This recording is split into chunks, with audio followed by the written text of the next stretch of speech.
SSC পাশ করেছে বলে বিয়ের বয়স হয়ে গেছে? হায়রে গ্রামের মানুষ। তোকে এসব নিয়ে ভাবতে হবে না, তুই শুধু ঠিক সময়ে পৌঁছে যাস। যা এখন কলেজে যা। আমার পরিচয়টা দিয়ে দেই, আমি নোমান, অনার্স লাস্ট ইয়ারের এক্সাম দিচ্ছি। প্রিয়া হলো আমার চাচাতো বোন, পিচ্ছি একটা মেয়ে। জানি না চাচা কেন এত তাড়াতাড়ি মেয়েটার বিয়ে দিয়ে দিচ্ছেন। পরের দিন পরীক্ষা দিয়ে বৃহস্পতিবার মানে প্রিয়ার গায়ে হলুদের দিন। আমি গ্রামের বাড়ি যাওয়ার জন্যে ট্রেনের টিকিট কাটলাম। সকাল 6:30 ট্রেন, তাই আমি ভোর 5টায় ঘুম থেকে উঠে রেডি হয়ে স্টেশনে পৌঁছালাম।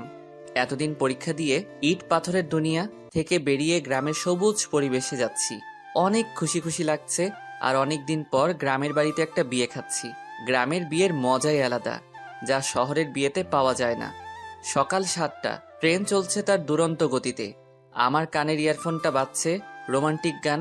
দুপুর 12:30 এসে মেহেরপুর স্টেশনে পৌঁছালাম। যেহেতু চাচাদের বাসা স্টেশন থেকে বেশি দূরে না, তাই ভাবলাম রিক্সা দিয়েই যাই। রিক্সা দিয়ে গেলে গ্রামের সবুজ পরিবেশটা ভালো করে দেখতে পারবো। রিক্সা চলছে আপন গতিতে। চারিদিকে শুনশান বাতাস, পাখির কিচিরমিচির সবুজে ঘেরা মাঠ, অনেক ভালো লাগছে। কিছুক্ষণ পর রিক্সা এসে থামলো চাচার বাড়ির সামনে। আসলে চাচা হলেন এই এলাকার চেয়ারম্যান, তাই রিক্সাওয়ালাকে চাচার নাম বলাতেই একেবারে বাড়ির সামনে এনে নামিয়ে দিল। গেট খুলে বাড়িতে ঢুকলাম। বিশাল বাড়িটা খুব সুন্দর করে সাজানো। আমি গেটের ভিতরে ঢোকা মাত্রই শিহাব আমাকে দেখে দৌড়ে ঘরের ভিতরে যেতে যেতে জোরে জোরে বলতে লাগলো, নোমান ভাইয়া এসে গেছে। আম্মু, আব্বু, আপু, সবাই এসে দেখো, নোমান ভাইয়া চলে এসেছে। শিহাবের ডাকে সবাই ঘর থেকে বেরিয়ে আসলো। সারা বাড়ির সব আত্মীয় স্বজনও বেরিয়ে এসে আমাকে ঘিরে দাঁড়ালো। সবাই আমার দিকে তাকিয়ে আছে। আমি বুঝলাম না সবাই আমাকে দেখে এরকম রিয়্যাক্ট করছে কেন, আর সবাই আমাকে এরকম ভাবে দেখছে কেন। প্রিয়াকে দেখলাম সবার পিছনে দাঁড়িয়ে আছে, আমার দিকে একবার তাকাচ্ছে আর একবার লজ্জা পেয়ে চোখ নিচে নামাচ্ছে। আমি কিছুই বুঝতে পারছি না কি হচ্ছে এসব। হঠাৎ চাচা বললেন, চলো তোমরা সবাই জামাই বাবাজিকে নিয়ে ঘরে চলো। জামাই বাবাজি মানে? চাচা জামাই বাবাজি কাকে বলছে? আমি আমার পেছনে তাকালাম, না, আমার পেছনে তো কেউ নাই।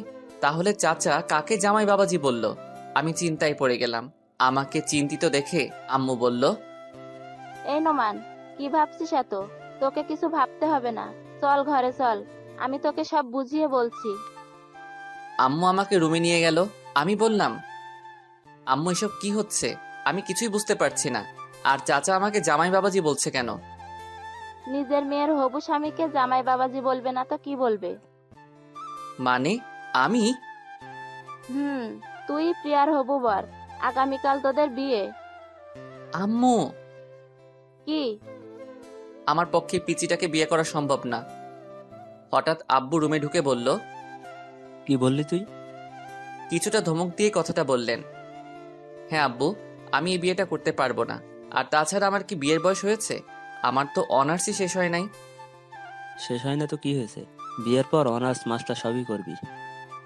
আব্বু, আমি আর কোনো কথা শুনতে চাই না। এই বলে আব্বু আম্মু দুজনে রুম থেকে বেরিয়ে গেলেন। পরের দিন একরকম জোর করে আমার বিয়েটা হয়ে গেল। রাতে আমি চাচাদের ছাদে এক কোণে দাঁড়িয়ে রইলাম আর মনে মনে ভাবতে লাগলাম, সত্যি কি আমার বিয়ে হয়ে গেল? তাও কিনা একটা পিচ্চি মাইয়ার সাথে। আমি কি এই পিচ্চিটাকে বউ হিসেবে মেনে নিতে পারবো? না, কোনোদিনও আমি ওই পিচ্চিটাকে বউ হিসেবে মানতে পারবো না। আমি অনেকক্ষণ ছাদে দাঁড়িয়ে আছি। ঘড়িতে দেখলাম রাত 12:35 বেজে গেছে। পেছন থেকে হঠাৎ অবন্তী কি টাসকি খেয়ে গেলেন। হঠাৎ অবন্তী কোথা থেকে আসলো? অবন্তী হলো আমার ছোট বোন। অবন্তী ডাক দিল, ভাইয়া, তুমি এখানে? আর সবাই তোমাকে সারা বাড়ি খুঁজছে। কেন খুঁজছে? সে কি, তুমি জানো না তোমাকে কেন খুঁজছে? আজ না তোমার বাসর রাত, আর ভাবি সেই কখন থেকে তোমার জন্য অপেক্ষা করছে। নেমে আসলাম। আব্বু আমাকে দেখে রাগে কটমট করে এগিয়ে আসলো আমার দিকে। এসে আমার গালে ঠাস করে একটা চড় মারলেন। তারপর বলল, মেয়েটা তোর জন্য সেই কখন থেকে অপেক্ষা করে বসে আছে, আর তুই কি না, যা তাড়াতাড়ি ঘরে যা। আমার মাথায় অনেক রাগ উঠে গেল, তবে বাবার উপর না, ওই পিচ্চিটার উপর। ওই পিচ্চিটার কারণেই বাবা আজ আমাকে মারলো। আমি রেগে ফুঁসতে ফুঁসতেই রুমে ঢুকলাম। দরজা খোলার আওয়াজ পেয়ে মেয়েটা দৌড়ে বেলকনি থেকে বেরিয়ে আসলো। এসেই মাথায় ঘোমটা দিয়ে বিছানাতে বসে পড়লো। আমি বিছানার দিকে এগিয়ে গেলাম। আমি বিছানার পাশে এসে দাঁড়াতেই মেয়েটা বিছানা থেকে নেমে আমার পা ধরে সালাম করতে লাগলো। পিচ্চিটা আমার পা ধরে সালাম করেই যাচ্ছে, ওঠার কোনো নামগন্ধ নাই। আমি ধমক দিয়ে বললাম, এই পিচ্চি, পা ধরে বসে আছিস কেন? উঠ বলছি। তুমি উঠবে না? আমি কেন উঠাবো? আমি তো জানি বাসর রাতে বউ তার স্বামীকে পা ধরে সালাম করলে স্বামী বউকে তুলে বুকে জড়িয়ে নেয়। কথাটা বলতে বলতেই মেয়েটা আমার পা ছেড়ে উঠে আমার সামনাসামনি লজ্জায় লাল হয়ে দাঁড়ালো। শখ কত, আমার বই গেছে তোর মতো পিচ্চিকে জড়িয়ে ধরতে। বলেই আমি পিচ্চিটাকে ধাক্কা দিয়ে বিছানাতে ফেলে দিয়ে একটা বালিশ নিয়ে সোফাতে চলে গেলাম। পিচ্চিটা আমার এরকম ব্যবহার দেখে ভ্যাবাচাকা খেয়ে বিছানাতে পড়ে রইল। পিচ্চিটা বিছানা থেকে উঠে এসে বলল, তুমি প্লিজ বিছানাতে গিয়ে শুয়ে পড়ো, আমি না হয় সোফাতে ঘুমাই। এই পিচ্চি, আমাকে আর রাগাস না বলছি। তোর ঘুম গিয়ে তুই ঘুমা, এত দরদ দেখাতে আসিস না। পিচ্চিটা আমার কথা শুনে আমার পাশে আর দাঁড়ালো না, বিছানাতে গিয়ে শুয়ে পড়ল। সারা দিনের ক্লান্তিতে আমি যে কখন ঘুমিয়ে পড়েছিলাম খেয়ালই করিনি। সকালে কারো ডাকে ঘুমটা ভাঙলো। আমি ঘুম ঘুম চোখেই বললাম, আজকে ভার্সিটি যাব না, আম্মু আমাকে ঘুমাতে দাও। এই যে ওঠো না, নিচে তোমাকে সবাই ডাকছে। উফ, আম্মু তোমাকে বললাম না ভার্সিটি যা। হঠাৎ আমার মনে হলো আম্মু তো আমাকে এরকম ভাবে ডাকে না। আমি চোখ খুলে তাকাতেই দেখি পিচ্চিটা আমার পাশে দাঁড়িয়ে হাসছে। পিচ্চিটাকে দেখে আমার মনে পড়লো আমি এখন চাচাদের বাড়িতে। এই পিচ্চি, হাসবি না বলছি, তোর হাসি দেখলে আমার সারা শরীর জ্বলে। ওমা, কোথায় চলছে দেখি, ওষুধ লাগিয়ে দেবো নাকি? পিচ্চিটার সাহস দেখছি বেড়ে গেছে, আমার সাথে ঠাট্টা করছিস? ঠাট্টা করতে যাব কেন? তুমিই তো বললা তোমার সারা শরীর জ্বলছে, তাই আমি ভাবলাম ওষুধ লাগিয়ে দেই। আচ্ছা ঠিক আছে, ওষুধ লাগাতে হবে না, গোসল করে নাও, তাহলে শরীর আর জ্বলবে না। পিচ্চিটা নিজের আলমারি থেকে একটা টাওয়েল বের করে আমার হাতে ধরিয়ে দিল। আমি টাওয়েল হাত থেকে ফেলে দিয়ে বললাম, আমি এত সকালে গোসল করতে পারবো না। আচ্ছা, তো গোসল করবে না, এত রাগ দেখানোর কি আছে? আমি রাগ দেখাবই, তাতে তোর বাপের কি? আমার বাপের কিছু না, কিন্তু আমার অনেক কিছু, কারণ তুমি তো আমার বর। তোকে আমি বউ হিসেবে মানি না, আর কোনোদিন মানবো না। তুমি আমাকে বউ হিসাবে না মানলেও আমি তোমাকে ঠিকই বর হিসেবে মানি। আর তাড়াতাড়ি ফ্রেশ হয়ে নিচে আসো, সবাই তোমার জন্য অপেক্ষা করছে। আমি রেডি হয়ে নিচে নেমে এসে দেখি সবাই একসাথে বসে আড্ডা দিচ্ছে। আমি আম্মুকে গিয়ে বললাম, আম্মু আমি বাড়ি যাব। হ্যাঁ বাবা, আজ বিকালে আমরা বৌমাকে নিয়ে বাড়ি যাব। ওই পিচ্চিটাকে সাথে নিয়ে যাওয়ার কি দরকার? এই কথাটা বলতে গিয়েও বাবাকে দেখে আর বললাম না, যদি কালকের মতো আবার মারে। আম্মু এখন চলে গেলেই তো হয়। এখন এত তাড়াহুড়ো করে কিভাবে যাব? তুই নাস্তা করেছিস? যা কিছু খেয়ে নে। প্রিয়া মা, নোমানকে কিছু খেতে দে তো। আচ্ছা চাচি আম্মা। সে কি রে, তুই এখনো আমাকে চাচি আম্মা ডাকছিস? এখন থেকে আমাকে শুধু আম্মা বলে ডাকবি। আচ্ছা ঠিক আছে, তারপর পিচ্চিটা আমাকে বলল, টেবিলে গিয়ে বসো, আমি খাবার আনছি। আমি কিছু না বলে টেবিলে গিয়ে বসলাম। বিকালে বাড়িতে যাওয়ার জন্য রেডি হচ্ছিলাম। হঠাৎ পিচ্চি এসে আমার হাতে একটা পাঞ্জাবি ধরিয়ে দিয়ে বলল, আম্মু বলেছেন এটা পড়তে। আমি হাতে নিয়ে দেখি বিয়ের দিন যে পাঞ্জাবিটা পরেছিলাম সেই পাঞ্জাবি। এত ভারী পাঞ্জাবি আমি পরতে পারবো না, তুই পর। সব সময় শুধু না না করো কেন? আমি পিচ্চিটার ধমক শুনে কিছুটা ভয় পেয়ে গেলাম। এইটুকু পিচ্চির এত তেজ! আমি আর কিছু না বলে পাঞ্জাবিটা পরে নিলাম। যাওয়ার সময় পিচ্চিটা অনেক কান্না করলো। চাচা পিচ্চিটাকে আমার হাতে তুলে দিলেন আর বললেন, আমার মেয়েটাকে সুখে রেখো বাবা, কোনোদিন কষ্ট দিও না। আমি জবাবে চাচাকে কি বলবো কিছুই বুঝতে পারলাম না। বাড়িতে ফিরে গাড়ি থেকে নেমে অবাক হয়ে গেলাম। সারা বাড়ি অনেক রকম বাতি দিয়ে সাজানো। পিচ্চিটা গাড়ি থেকে নামতে গিয়ে আবার বসে পড়লো। কি হলো মা, নামছিস না কেন? মাথা ঘোরাচ্ছে আম্মু। আমি এদিক সেদিক না তাকিয়ে সোজা ঘরের দিকে যেতে লাগলাম। পিছন থেকে আম্মু ডাক দিল, এই নোমান, বউকে ফেলে ঘরে চলে যাচ্ছিস? ওর পা আছে, নিজেই হেঁটে যেতে পারবে, ওকে কি কোলে তুলে নিয়ে যেতে হবে নাকি? হ্যাঁ, ভালো বুদ্ধি বের করেছিস। ওকে বরং কোলে করেই ঘরে নিয়ে যা। কি? আমি পারবো না। এই রকম করছিস কেন? তোকে নিজের বউকে কোলে নিতে বলছি, অন্য কাউকে কোলে নিতে বলে নাই। অতঃপর বাধ্য হয়ে পিচ্চিটাকে কোলে নিয়ে রুমে যেতে লাগলাম। আমি পিচ্চিটার মুখের দিকে তাকিয়ে দেখলাম মুচকি মুচকি হাসছে। ইচ্ছে করছে এখনই কোল থেকে নিচে ফেলে দেই। আমি পিচ্চিটাকে নিয়ে রুমের দরজাতে আসতেই অবাক হয়ে গেলাম। রুমের দরজাতে পিচ্চিটাকে কোলে নিয়েই দাঁড়িয়ে রইলাম। সারা রুম ফুল দিয়ে সাজানো, সাদা গোলাপ, লাল গোলাপ, আরো বিভিন্ন ধরনের ফুল দিয়ে সাজানো। রুমটাকে একেবারে ফুলের বাগান বানিয়ে ফেলেছে। এমনি আমার ফুলে অ্যালার্জি, আর রুমে এত ফুল দেখে মাথাটাই গরম হয়ে গেল। পিচ্চিটা আমার কোলেই ছিল। পিচিটাও দেখলাম এতগুলো ফুল দেখে আমার মতোই অবাক হয়ে তাকিয়ে আছে রুমের দিকে। আমি পিচিটাকে কোলে নিয়ে রুমে ঢুকলাম। রুমে ঢুকে পিচিটাকে বিছানাতে ছুঁড়ে ফেলে দিলাম। আউচ! ও মা গো, কোমরটা গেল গো। আমি ভয় পেয়ে গেলাম। এখন মেয়েটার কিছু হলে তো আব্বু আমাকে মেরেই ফেলবে।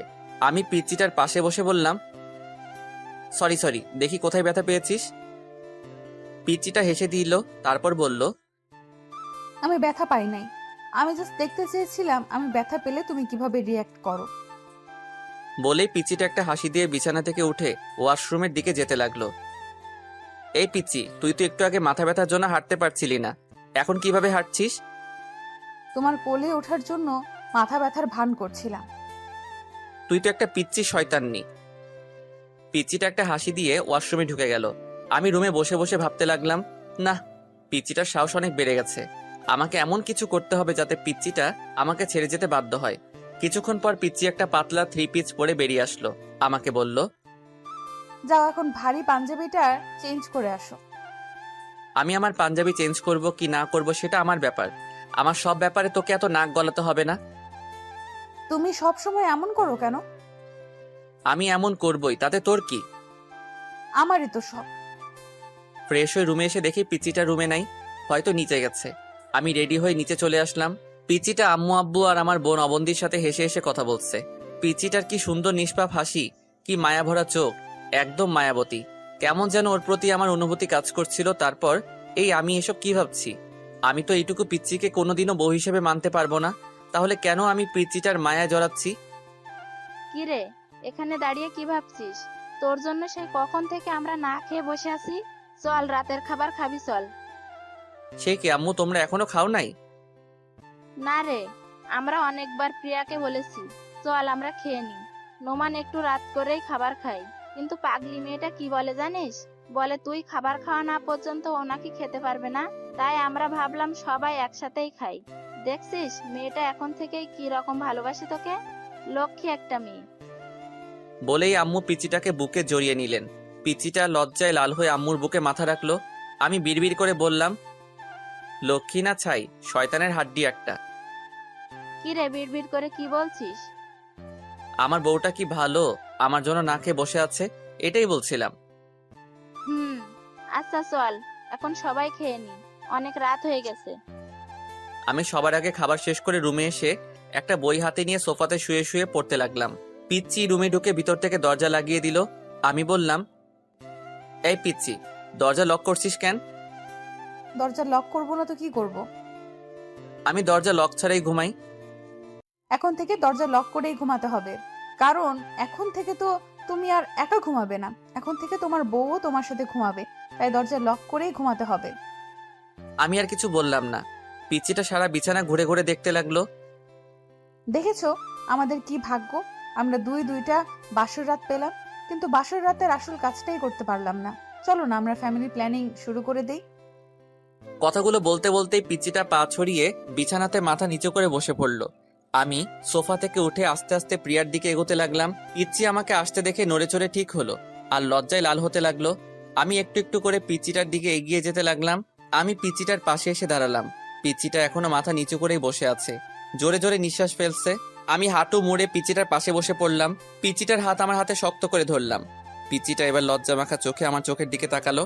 আমি বললাম, বোন, তুই আমার ছোট পিচ্চি বোন, তোর সাথে কি আমি এসব করতে পারি বল?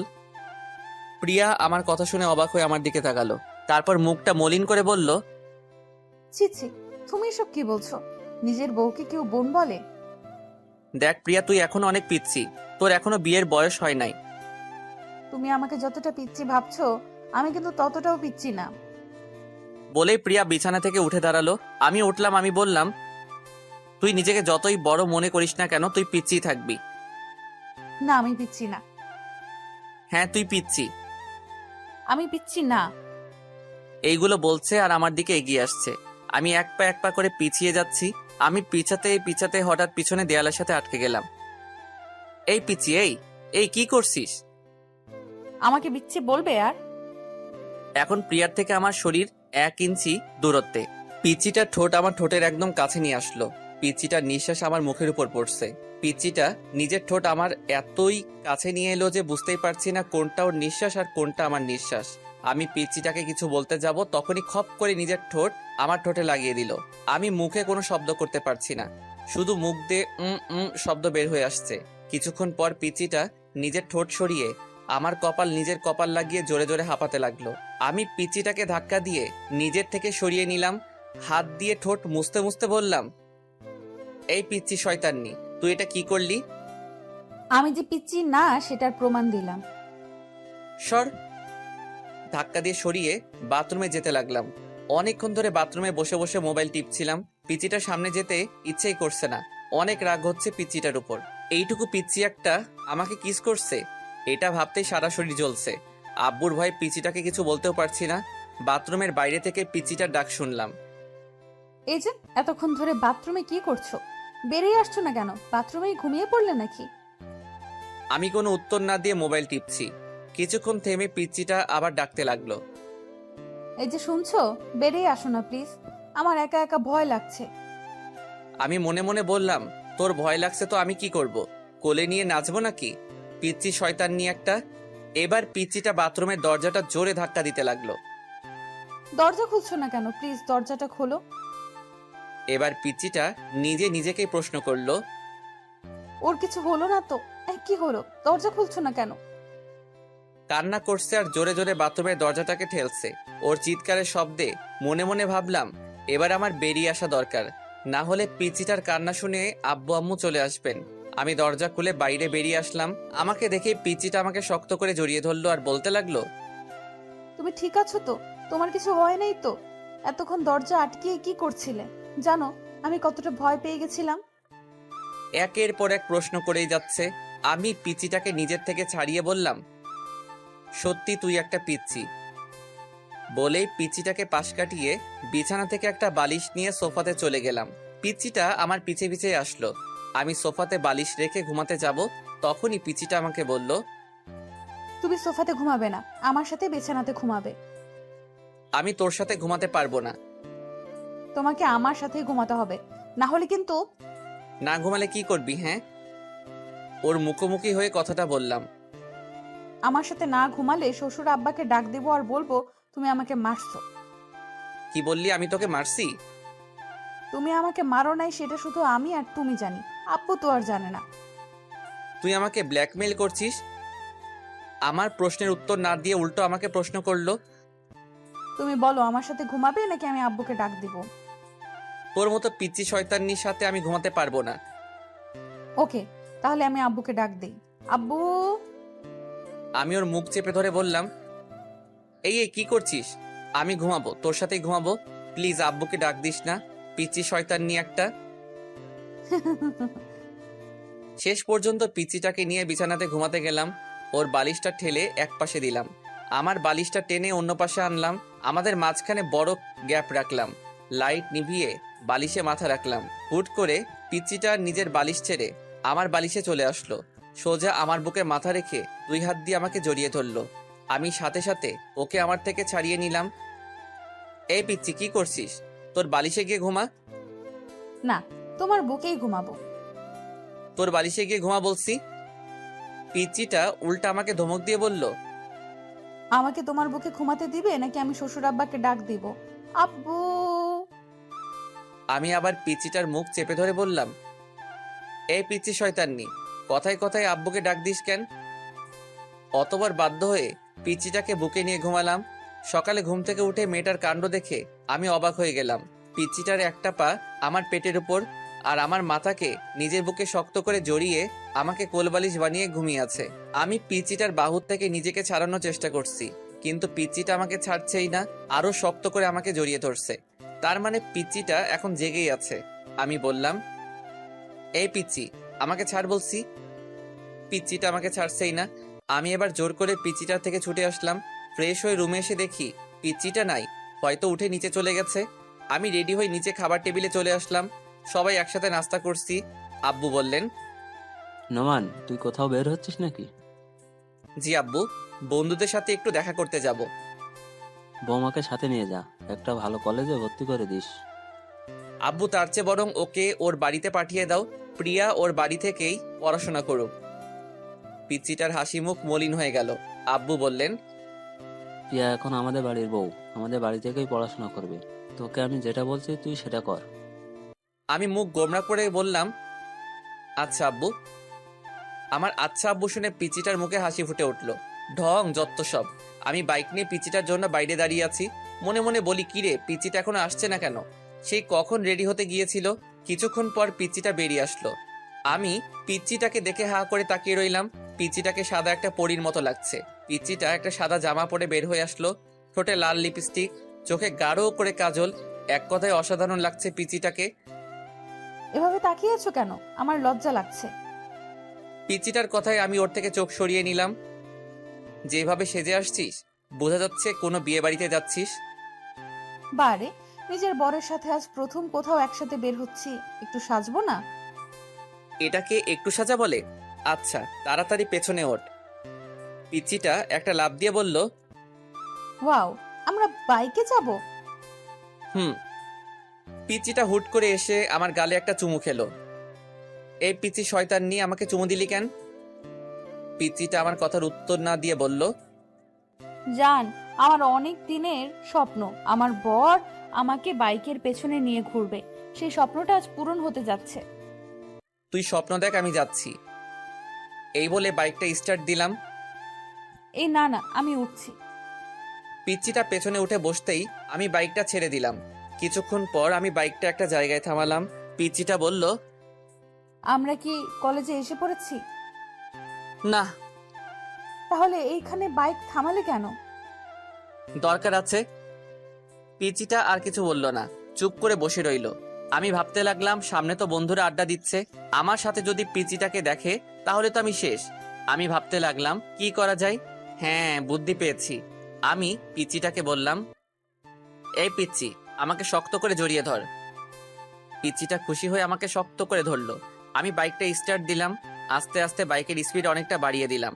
পিচিটা ভয় পেয়ে আরো শক্ত করে জড়িয়ে ধরছে আর আমাকে কি যেন বলছে। বাতাসের শ শ শ আওয়াজে পিচিটার কথা আমি ভালো করে শুনতে পারছি না। আমাদের আড্ডার জায়গা ফেলে আসতেই আমি বাইকের স্পিড কমিয়ে দিলাম। তারপর একটা কলেজের সামনে এসে বাইক থামালাম। পিচিটা বাইক থেকে নেমে কান্না করে দিল। এই পিচি, কি হলো? কি কান্না করছিস কেন? তুমি এত স্পিডে বাইক চালিয়ে আসলে কেন? এই আমি কত ভয় পেয়ে গেছিলাম। সত্যি তুই একটা পিচ্ছি। কান্না থামা বলছি, সবাই দেখছে। এভাবে রাস্তায় কান্না করছিস, মানুষ কি ভাববে? পিচ্ছিটা কেঁদেই চলছে। এই পিচ্ছি, কান্না থামা বলছি, না হলে কিন্তু। এবার আরো জোরে জোরে কান্না করতে লাগলো। আমি বাড়িতে গিয়ে শ্বশুর আব্বাকে সব বলবো। তুমি আমাকে মারছো, আর অনেক স্পিডে বাইক চালিয়েছো। এই মেয়ে, আমি তোকে কখন মারলাম? এটা তো ডাহা মিথ্যা কথা।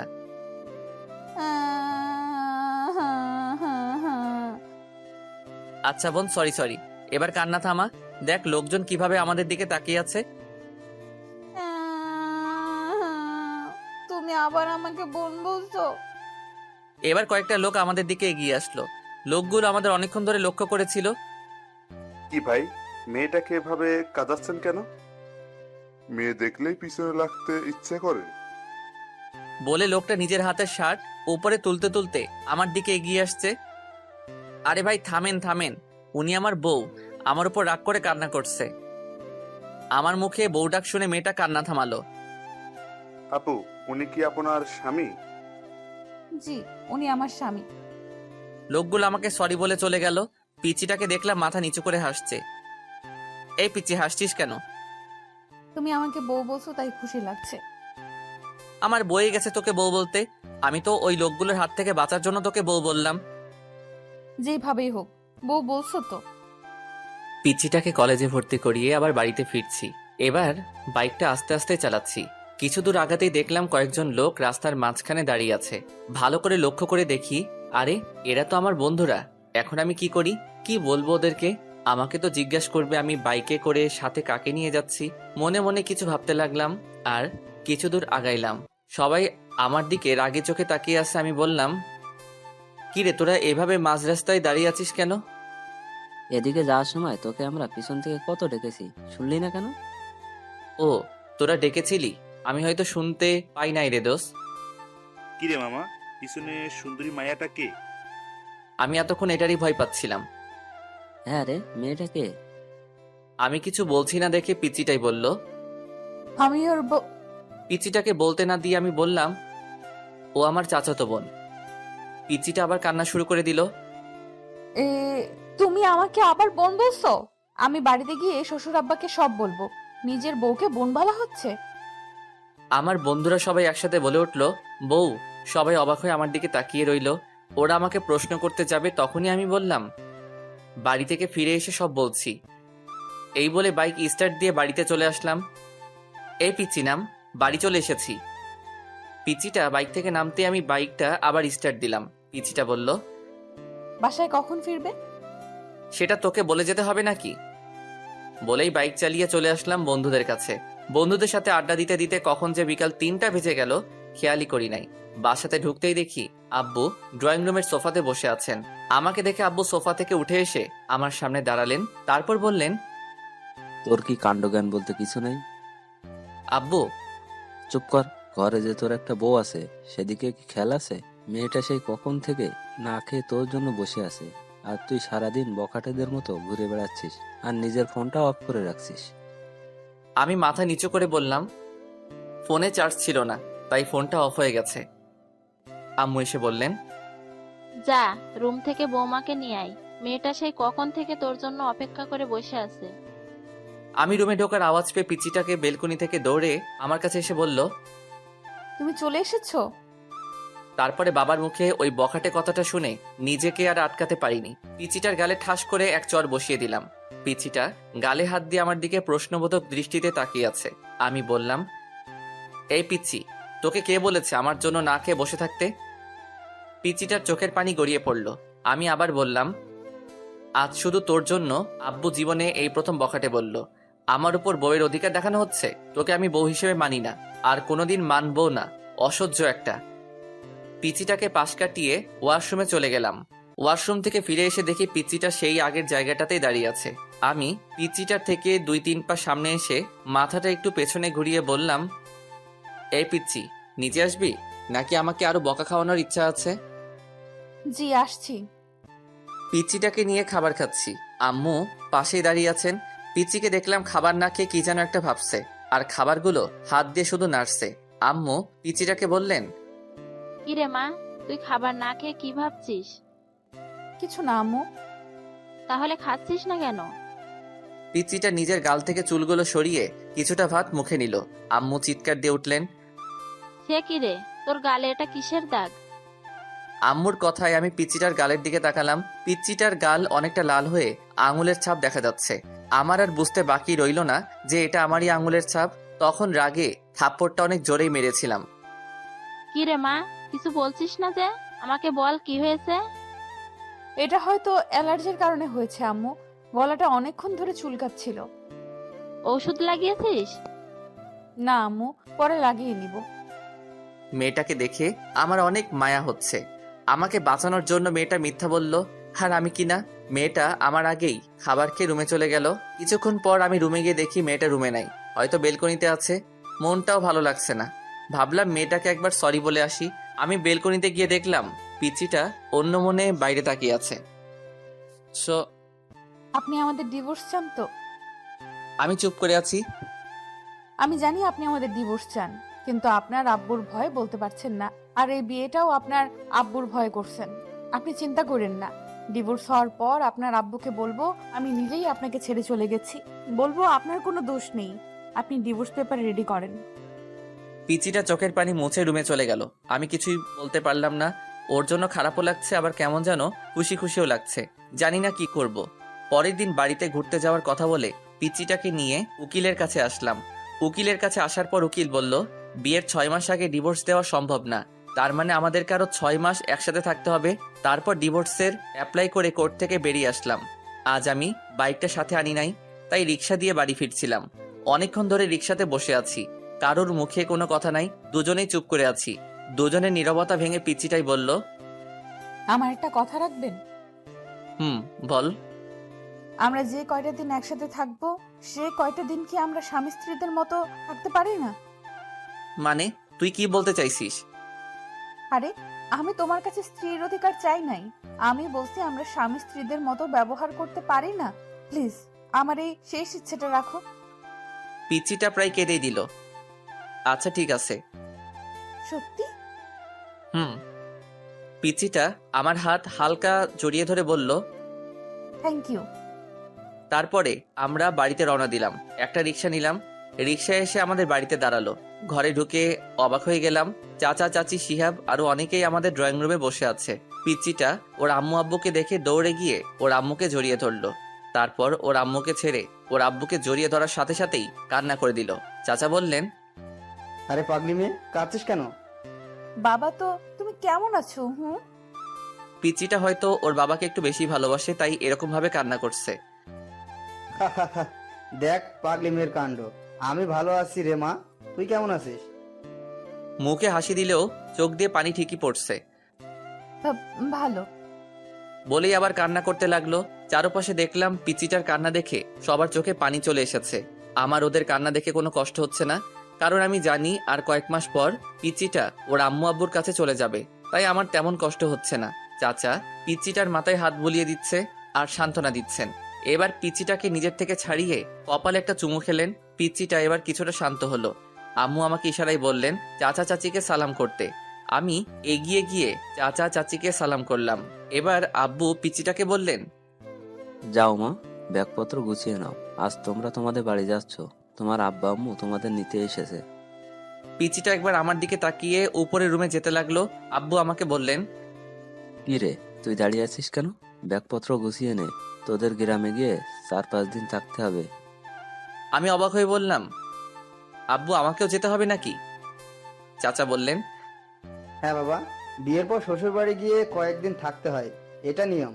আর তাছাড়া তুমি যেখানে যাচ্ছ সেটা তো শুধু তোমার শ্বশুর বাড়ি না, তোমার নিজের বাড়িও। চাচা বলছিলাম কি আমি না গেলে কি হয় না? আব্বু বললেন, না হয় না, তাড়াতাড়ি গিয়ে রেডি হয়ে নে। অতবার বাধ্য হয়ে আমাদের গ্রামের বাড়ি মানে শ্বশুর বাড়ি আসতে হলো। বাড়ির গেটের ভিতর ঢুকতেই অবাক হয়ে গেলাম। বাড়িটা এখনো সেই বিয়ে বাড়ির মতোই সাজানো। ভিতরে ঢুকতেই কয়েকটা মেয়ে প্রিয়া চিৎকার দিয়ে পিচিটাকে জড়িয়ে ধরলো। তারপর একটা মেয়ে আমার দিকে তাকিয়ে বলল, উনি কি তোর বর? পিচিটা লজ্জায় মাথা নিচু করে হ্যাঁ বলল। অন্য আরেকটা মেয়ে বলল, ও মাই গড, পিয়া তোর বরটা কত হ্যান্ডসাম রে, আমি তো প্রথম দেখাতে প্রেমে পড়ে গেছি। পিচিটা রেগে বলল, এই ফারিয়া, তুই কিন্তু ভুলে যাস না ও আমার বর। রাগ করিস কেন, আমি তো দুলাভাইয়ের সাথে মজা করলাম। আমি বুঝতে পারলাম মেয়েগুলো পিচিটার মতোই এক একটা শয়তানের হাড্ডি। আমি বললাম, আপনাদের কাউকে তো চিনলাম না। পিচিটা বলল, ওরা আমার বান্ধবী। ও। চাচা ডেকে বললেন, কিরে, তোরা এখনো এখানে দাঁড়িয়ে আছিস? পিয়ামা, জামাই বাবাজিকে নিয়ে রুমে গিয়ে ফ্রেশ হয়ে নে। পিচিটার সাথে রুমে আসলাম। রুমে এসেই শরীর এলিয়ে দিলাম বিছানাতে। অনেকক্ষণ জার্নির কারণে একটু ক্লান্ত লাগছে। পিচিটা আমার সামনে এসে দাঁড়িয়ে বলল, তুমি আগে ফ্রেশ হবে নাকি আমি আগে ফ্রেশ হয়ে নেব? তুই যা, আমি তোর পরে ফ্রেশ হয়ে নিব। পিচিটাকে দেখলাম রাগী চোখে আমার দিকে তাকিয়ে আছে। কি হলো, এইভাবে তাকিয়ে আছিস কেন? আমাদের মধ্যে কি কথা হয়েছিল? কি? তুমি আমাকে কথা দিয়েছিলে না আমরা যে কয়টা দিন একসাথে থাকবো সে কয়টা দিন স্বামী স্ত্রীদের মতো থাকবো। তাহলে তুমি আমাকে এখনো তুই তুই করে ডাকছো কেন? তুমি আমাকে পিচ্ছি ডাকতে পারো, তাতে আমার কোনো সমস্যা নাই, কিন্তু এই তুই তুই করে ডাকবে না। আমার কেমন জানি তোমার মুখে তুই ডাকটা সহ্য হয় না। ওকে, চেষ্টা করব। চেষ্টা করবা মানে? আচ্ছা রে বাবা, তুমি করে ডাকবো, খুশি? অনেক খুশি। পিচ্চি শয়তানি একটা। পিচ্চিটা একটা হাসি দিয়ে বাথরুমে চলে গেল। কিছুক্ষণ পর পিচ্চিটা গোসল করে বেরিয়ে আসলো। আমি হাঁ হয়ে পিচ্চিটার দিকে তাকিয়ে রইলাম। পিচ্চিটা লজ্জা পেয়ে আমাকে বলল, কি দেখছেন? আমি এবার হাসিতে ফেটে পড়লাম। কেন হাসছি বুঝতে পারছো না তো? দাঁড়ান, আগে একটু হেসে নেই, তারপর বলছি। পিচ্চিটা একটা শাড়ি পরে বের হয়ে আসছে। পরে আসছে বললে ভুল হবে, বলতে হবে পেঁচিয়ে আসছে। কোথায় শাড়ির মাথা, কোথায় শাড়ির আঁচল, কোনো ঠিক ঠিকানা নাই। এমন ভাবে পরে আসছে মনে হচ্ছে এখনই খুলে পড়ে যাবে। পিচিটা যেখানে শাড়ির কুচি দেওয়া হয় সেখানটায় হাত দিয়ে ধরে দাঁড়িয়ে আছে। পিচিটার পেট দেখা যাচ্ছে, তাই লজ্জায় লাল হয়ে আমার সামনে দাঁড়িয়ে আছে। এটা কি পড়ছো? বলেই হাসতে হাসতে আবার বিছানায় গড়াগড়ি খেতে লাগলাম। তুমি খুব খারাপ, দেখছো আমি শাড়ি পরতে পারছি না আর তুমি দাঁত কেলিয়ে হাসছো। সেখানে দাঁড়িয়ে কান্না করতে লাগলো। সরি সরি, আমাকে দিয়ে আমি ঠিক করে দিচ্ছি। সত্যি তুমি আমাকে পরিয়ে দেবে? লজ্জায় লাল হয়ে বলল, আমার কি যে লজ্জা লাগছে, আবার খুশিও হচ্ছে। না, আমি শুধু ঠিক করে দিব। এদিকে আয়। আবার তুই ডাকোস? আচ্ছা ঠিক আছে, এদিকে আসো। পিচিটা একটা হাসি দিয়ে আমার কাছে এগিয়ে আসলো। আমি প্রথমে পিচিটার আঁচল ঠিক করলাম। পিচিটার শরীরে আমার হাত লাগতেই পিচিটা কেঁপে উঠল। তারপর পেটের নাভিসহ কিছুটা অংশ বেরিয়ে এসেছিল, সেই জায়গায় শাড়ি দিয়ে ঢাকতে গিয়ে আমার হাত লেগে গেল ওর পেটে। পিচিটা ছিটকে আমার থেকে সরে পিছিয়ে গেল। আমি বললাম, কি হলো, এভাবে পিছিয়ে গেলে কেন? কিছু না। বলেই পিচিটা আবার আমার দিকে এগিয়ে আসলো। এবার আমি পিচিটা যে জায়গায় হাত দিয়ে ধরে রেখেছিল সেটা ওর হাত থেকে নিলাম। আমি ওর হাত থেকে নিয়ে শাড়িটা কুচি দিতে লাগলাম। কুচি দিয়ে যেই ওর নাভির নিচে গুছতে যাব তখনই পিচিটা আমার হাত ধরে ফেললো। এটা আমাকে দাও, আমি পারবো। আমি আর কিছু না বলে ওর হাতে কুচিটা ধরিয়ে দিলাম। পিচিটা কুচি হাতে নিয়ে বাথরুমে ঢুকে গেল। কিছুক্ষণ পর পিচিটা বাথরুম থেকে শাড়িটা ঠিক করে বেরিয়ে আসলো। পিচিটার চোখ দুটো লাল হয়ে অনেক ফুলে আছে। ও সরি, তোমার চোখ মুখ এরকম লাগছে কেন? তুমি কি কান্না করছিলে নাকি? কি বলো কি? আমি কান্না করতে যাব কেন? ও আচ্ছা, এতক্ষণ পিচিটাকে আমি ভালো করে খেয়াল করি নাই। এখন চোখ পড়তে আমি হাঁ করে তাকিয়ে রইলাম। পিচিটাকে শাড়িতে এত সুন্দর মানিয়েছে যে আমি লিখে বোঝাতে পারবো না। কালো শাড়ির কালো চুলগুলো ছেড়ে আসছে পিচিটা, একদম মায়াবতী লাগছে পিচিটাকে। পিচিটা আমার তাকানো দেখে লজ্জা পেল। কি দেখছো? এই কথা বলতে গিয়েও কিছু একটা ভেবে আটকে গেলাম। নিজেই নিজেকে বলতে লাগলাম, আমি এসব কি ভাবছি? ও তো একটা পিচ্চি মেয়ে, ও তো আমার চাচাতো বোন। আমি তো কোনো দিনও ওকে বউ হিসেবে মেনে নিতে পারবো না। তাহলে কেন আমি ওর দিকে এরকম ভাবে তাকিয়ে আছি? পিচিটা আবার বলল, কি হলো, কি ভাবছো? কিছু না। বলে আমি বাথরুমে ঢুকে গেলাম।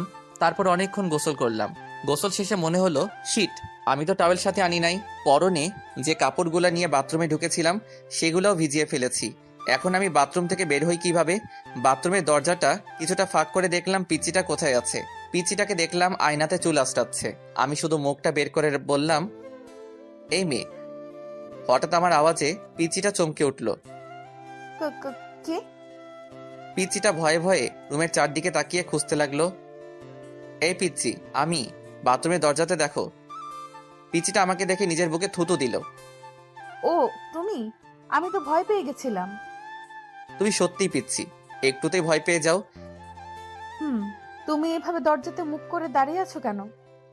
আমি এবার অসহায় হয়ে বললাম, আমার টাওয়েলটা দাও না প্লিজ। পিচিটা একটা হাসি দিয়ে ব্যাগ থেকে টাওয়েল বের করে আমার হাতে এনে দিল।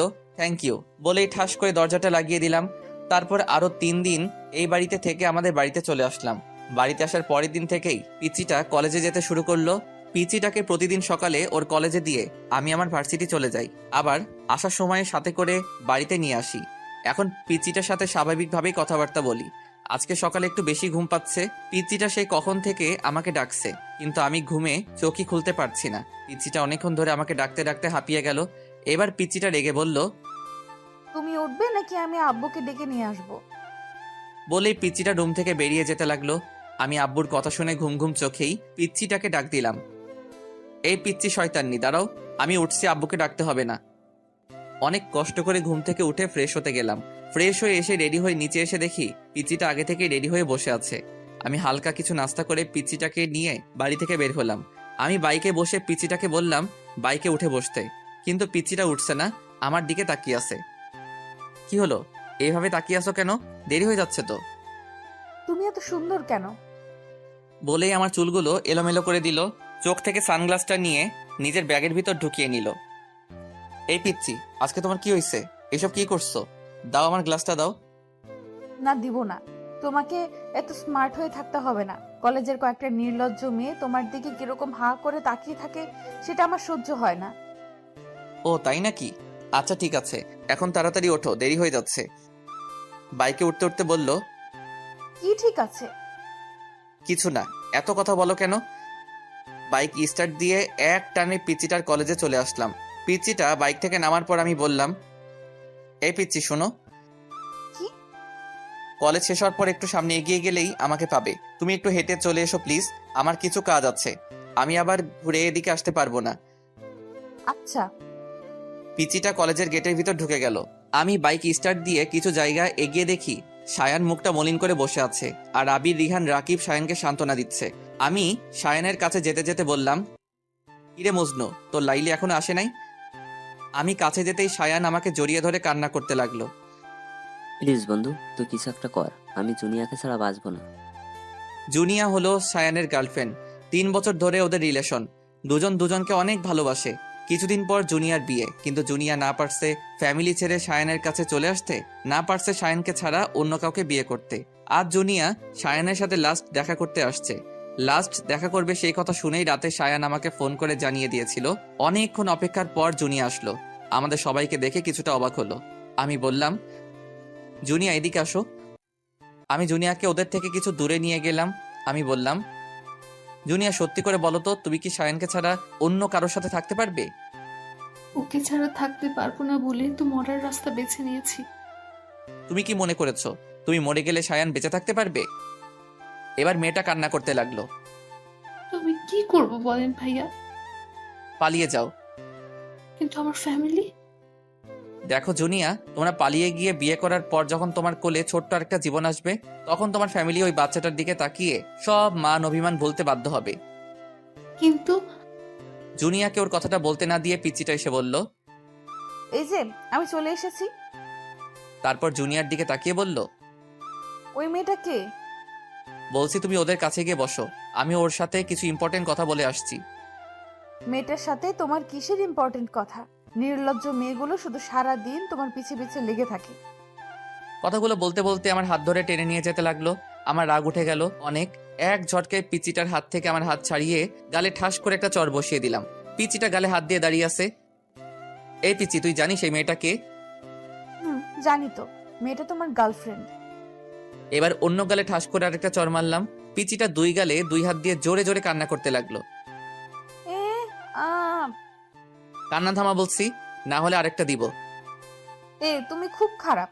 আমি আব্বুকে গিয়ে সব বলবো, আর এও বলবো যে তোমার গার্লফ্রেন্ড আছে। এবার পিচিটার কথা শুনে আমার নিজেরই কান্না চলে আসছে।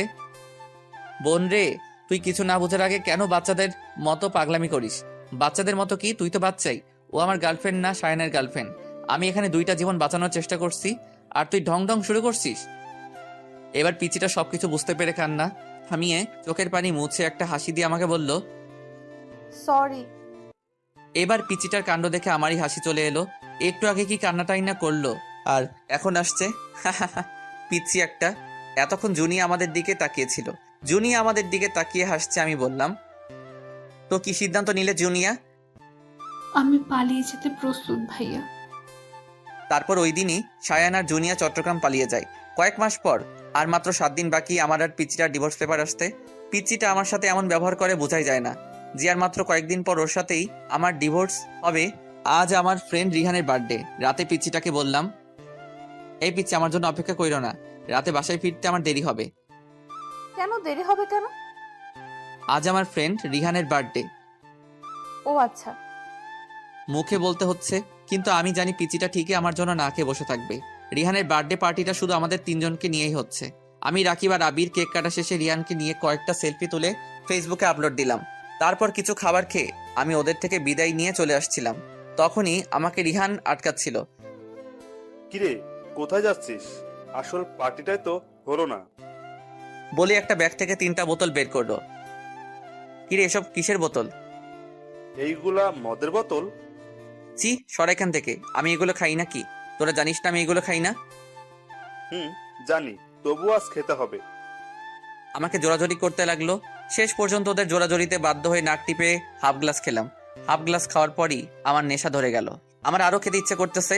আমার পাশে 1 বোতল রাখা ছিল। বোতলটার মুখ খুলে ঠক ঠক করে বোতলের অর্ধেক শেষ করতেই আবির আমার হাত থেকে বোতলটা কেড়ে নিল। এই নিয়ান, কি করছিস? আবিরও আমার মতো এসব খায় না। রাকিব আর রিহান অনেক জোরাজোরির পরেও আবির খায় নাই। চল বাড়ি যাবি। আবির আমাকে বাইকে করে বাড়িতে নিয়ে আসলো। আমাকে বাসার সামনে পৌঁছে দিয়ে আবির চলে গেল। আমার কাছে ঘরের 2য় চাবি ছিল, সেটা দিয়ে আমি ঢুকলাম। মাথা ঘুরছে, হাঁটতে পারছি না। কষ্ট করে রুমে আসলাম। দরজা ধাক্কা দিতেই খুলে গেল।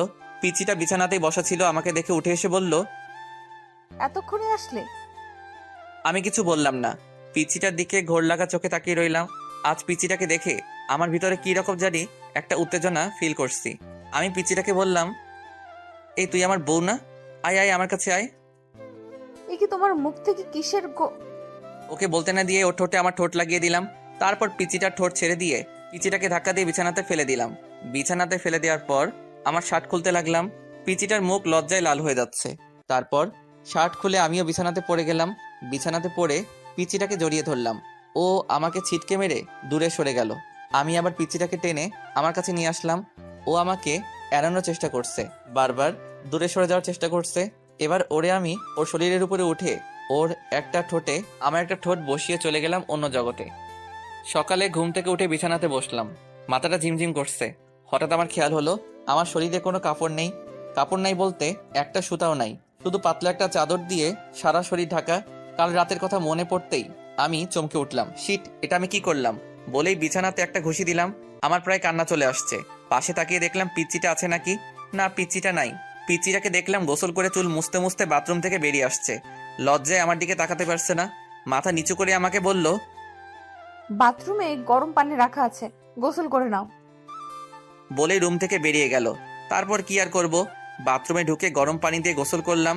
তারপর আমি রেডি হয়ে ঘর থেকে বেরিয়ে গেলাম। রান্নাঘরে গিয়ে দেখলাম আম্মুর সাথে রান্না করছে। আমি বললাম, এই প্রিয়া, রুমে আসো। পিচিটা রুমে এসে বলল, কিছু বলবে? এটা খেয়ে নাও। কিসের ওষুধ এটা? এটা পিল। তারপর ও আমার দিকে বাঁকা চোখে তাকালো। পিল শব্দটা শুনে পিচিটা আমার থেকে কয়েক পা পিছিয়ে গেল। মুখটা মলিন করে আমার দিকে হা করে তাকিয়ে রইল। আমি বললাম, সরি, প্লিজ আমাকে মাফ করে দিও। রাতে যে কি হয়েছিল আমার, সত্যি বলছি, তখন আমার কোনো হুঁশ জ্ঞান ছিল না। পিচিটা কোনো কথা বলছে না, শুধু চোখ দিয়ে অনর্গল পানি ধরে যাচ্ছে। আমি বললাম, প্লিজ তুমি কেঁদো না। তুমি কাঁদলে আমি নিজেকে কোনো দিন ক্ষমা করতে পারবো না। প্লিজ পিলটা খেয়ে নাও। বলে আমি রুম থেকে বেরিয়ে গেলাম। প্রিয়া সেখানেই স্তব্ধ হয়ে কিছুক্ষণ দাঁড়িয়ে রইল। তারপর দৌড়ে বাথরুমে ঢুকে গেল। বাথরুমে ঢুকেই শাওয়ার ছেড়ে শাওয়ারের নিচে বসে হাউমাউ করে চিৎকার করে কান্না করতে লাগলো। এখন প্রিয়া যত জোরেই কান্না করুক না কেন, সেই কান্নার আওয়াজ বাইরে যাবে না, তাই ইচ্ছামতো চিৎকার করে কান্না করতে লাগলো। প্রিয়া ভেবেছিল কাল রাতের ঘটনার পর আমি তাকে আর দূরে সরিয়ে রাখতে পারবে না। এখন আমি তাকে মেনে নিব, কিন্তু একটু আগে যখন আমি তার হাতে পিলটা ধরিয়ে দিলাম, তখন মাথায় যেন আকাশ ভেঙে পড়ল। এইটুকু একটা পিলকে প্রিয়ার কাছে মনে হয়েছিল যেন এটা পৃথিবীর সবচেয়ে ভারী একটা জিনিস। সেই ভারী জিনিসটা আমি প্রিয়ার হাতে ধরিয়ে দিলাম। আমি রুম থেকে বের হয়ে এসে ড্রয়িং রুমের সোফাতে বসলাম। মনে মনে ভাবতে লাগলাম, আমি কি মেয়েটার সাথে একটু বেশি অপরাধ করে ফেলেছি? আমি যদি মেয়েটাকে স্ত্রী হিসেবে নাই মানতে পারি, তাহলে কেন আমি মেয়েটার সতীত্ব নষ্ট করলাম?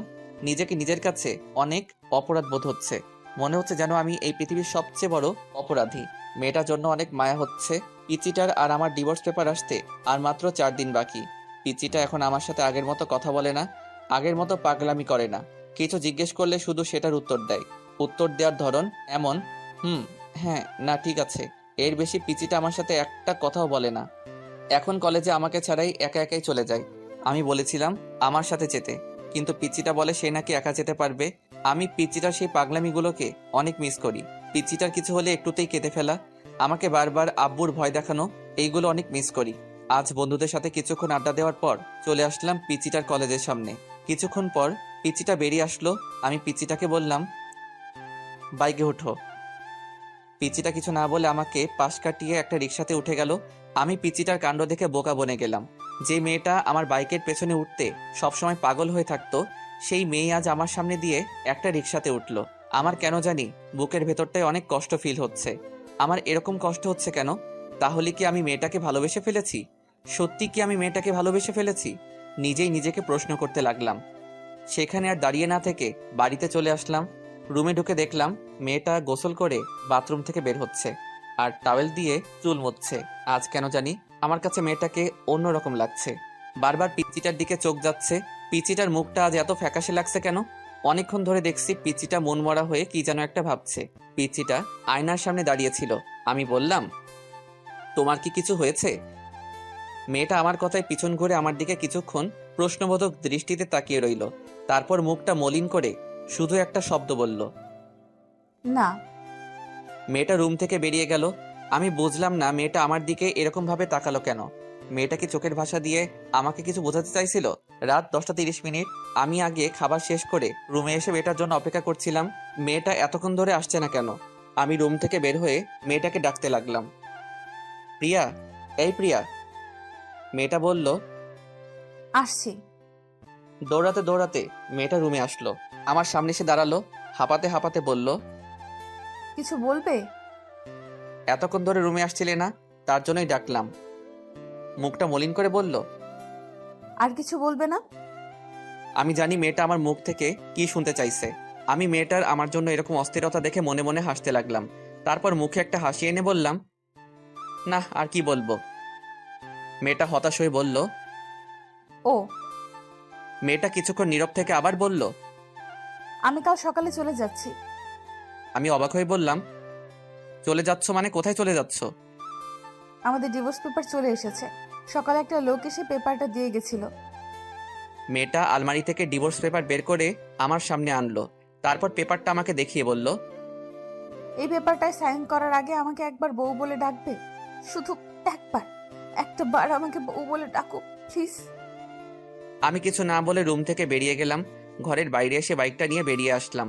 বাইক চালাচ্ছি আর মনে মনে ভাবছি, তোমাকে শুধু একবার না, সারা জীবন বউ বলে ডাকবো আমার পিচ্চি বউ। বাইকের স্পিড বাড়িয়ে দিলাম। একটা ফুলের দোকানের সামনে এসে বাইক থামালাম। তারপর অনেকগুলো গোলাপ ফুল কিনে একটা শাড়ির দোকানে এসে লাল একটা শাড়ি কিনলাম। আজ পিচ্চিটাকে নিয়ে সব আবার নতুন করে শুরু করব। শাড়ি আর গোলাপ নিয়ে একরকম দৌড়ে ঘরে ঢুকলাম। তাড়াহুড়ো করে সিঁড়ি দিয়ে উপরে উঠতে যাব, তখনই সিঁড়িতে একটা হোঁচট খেলাম। হোঁচট খেয়ে আমার পায়ের একটা নখ উল্টে রক্ত বের হচ্ছে। সেদিকে আমার খেয়াল নাই। রুমে ঢুকে বললাম, প্রিয়া, আমি চলে এসেছি।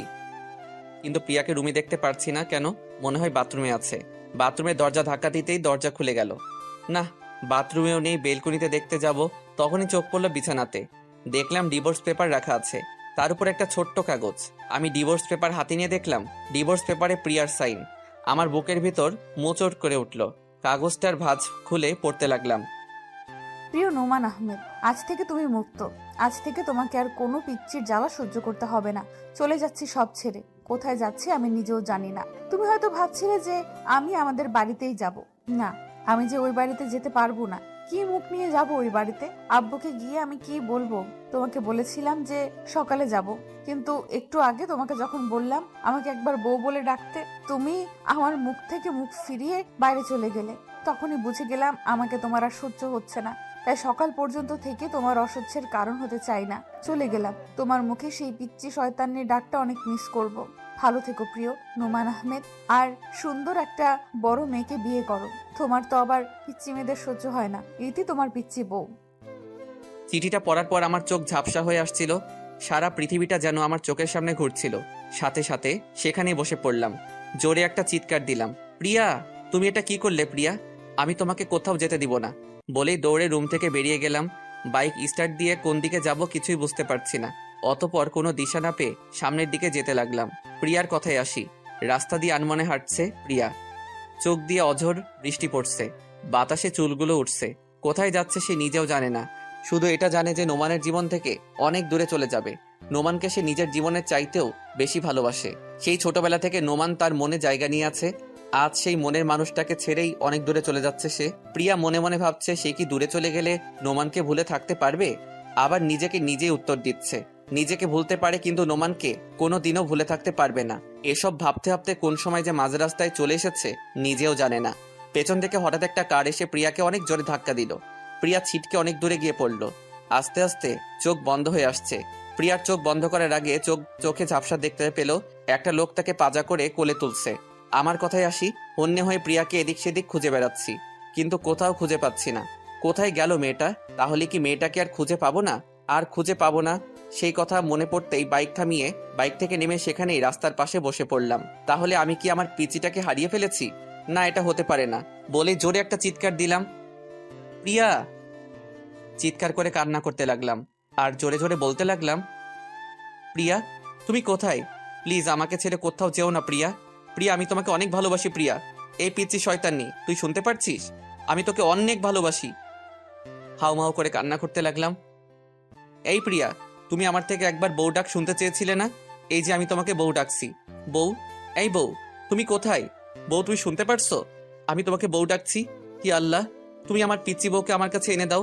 আমি যে ওকে ছাড়া বাঁচবো না আল্লাহ, সব দোষ আমার। বলেই পাশের ল্যাম্পপোস্টে নিজের মাথা বাড়ি দিতে লাগলাম। বাড়ি দিতে দিতে একসময় আমার মাথা দিয়ে রক্ত ঝরতে লাগলো, তবু আমি থামছি না।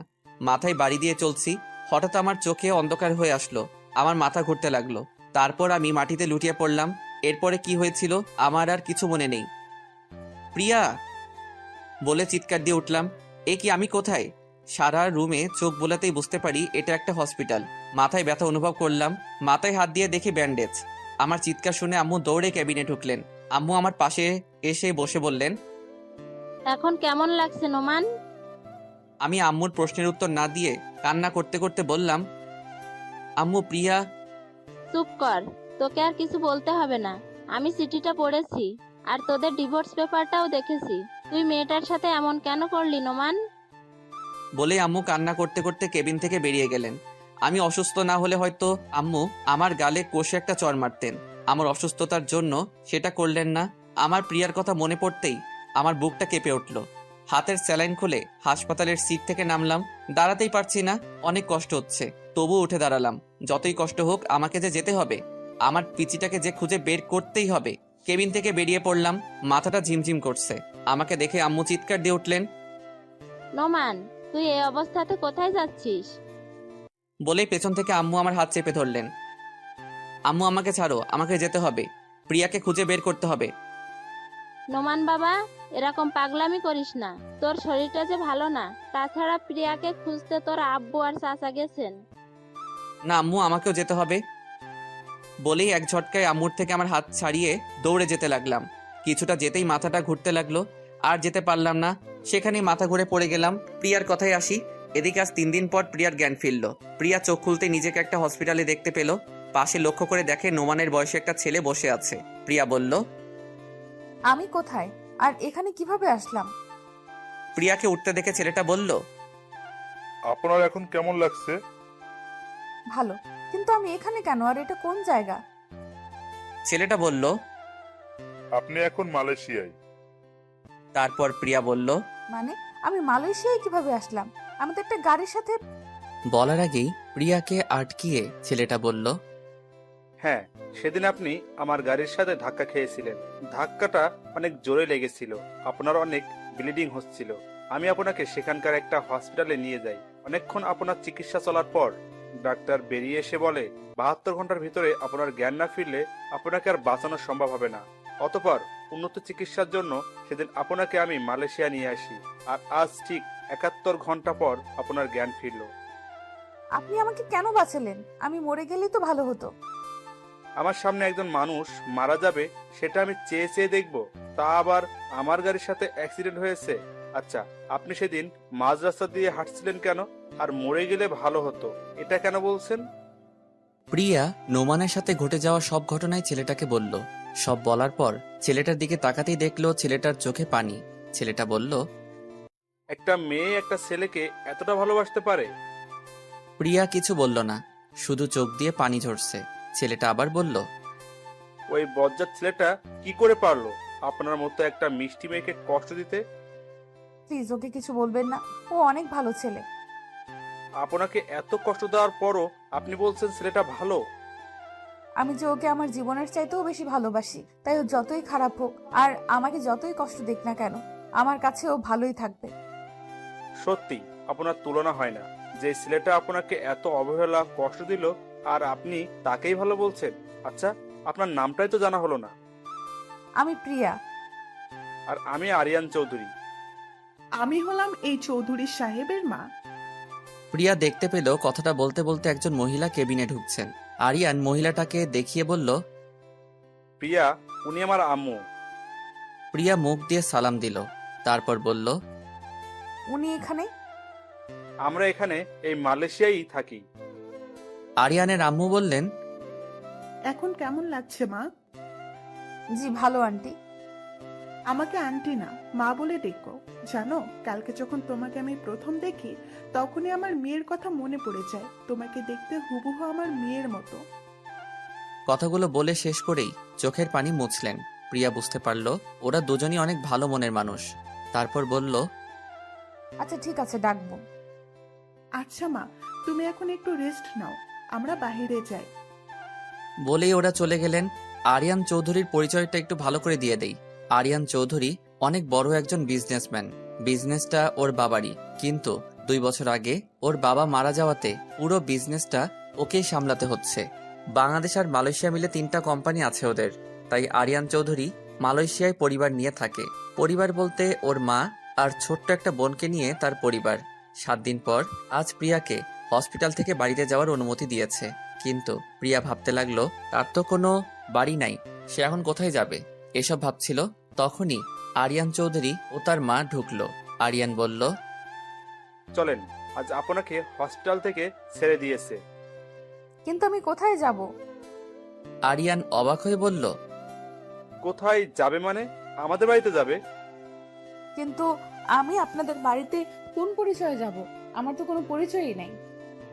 আরিয়ানের আম্মু বললেন, আমাদের বাড়িতে যেতে তোমার কোনো পরিচয় লাগবে না মা। আরিয়ান বলল, আম্মু, উনি যখন পরিচয় চাইছেন তাহলে ওনাকে একটা পরিচয় দিলে সমস্যা কোথায়?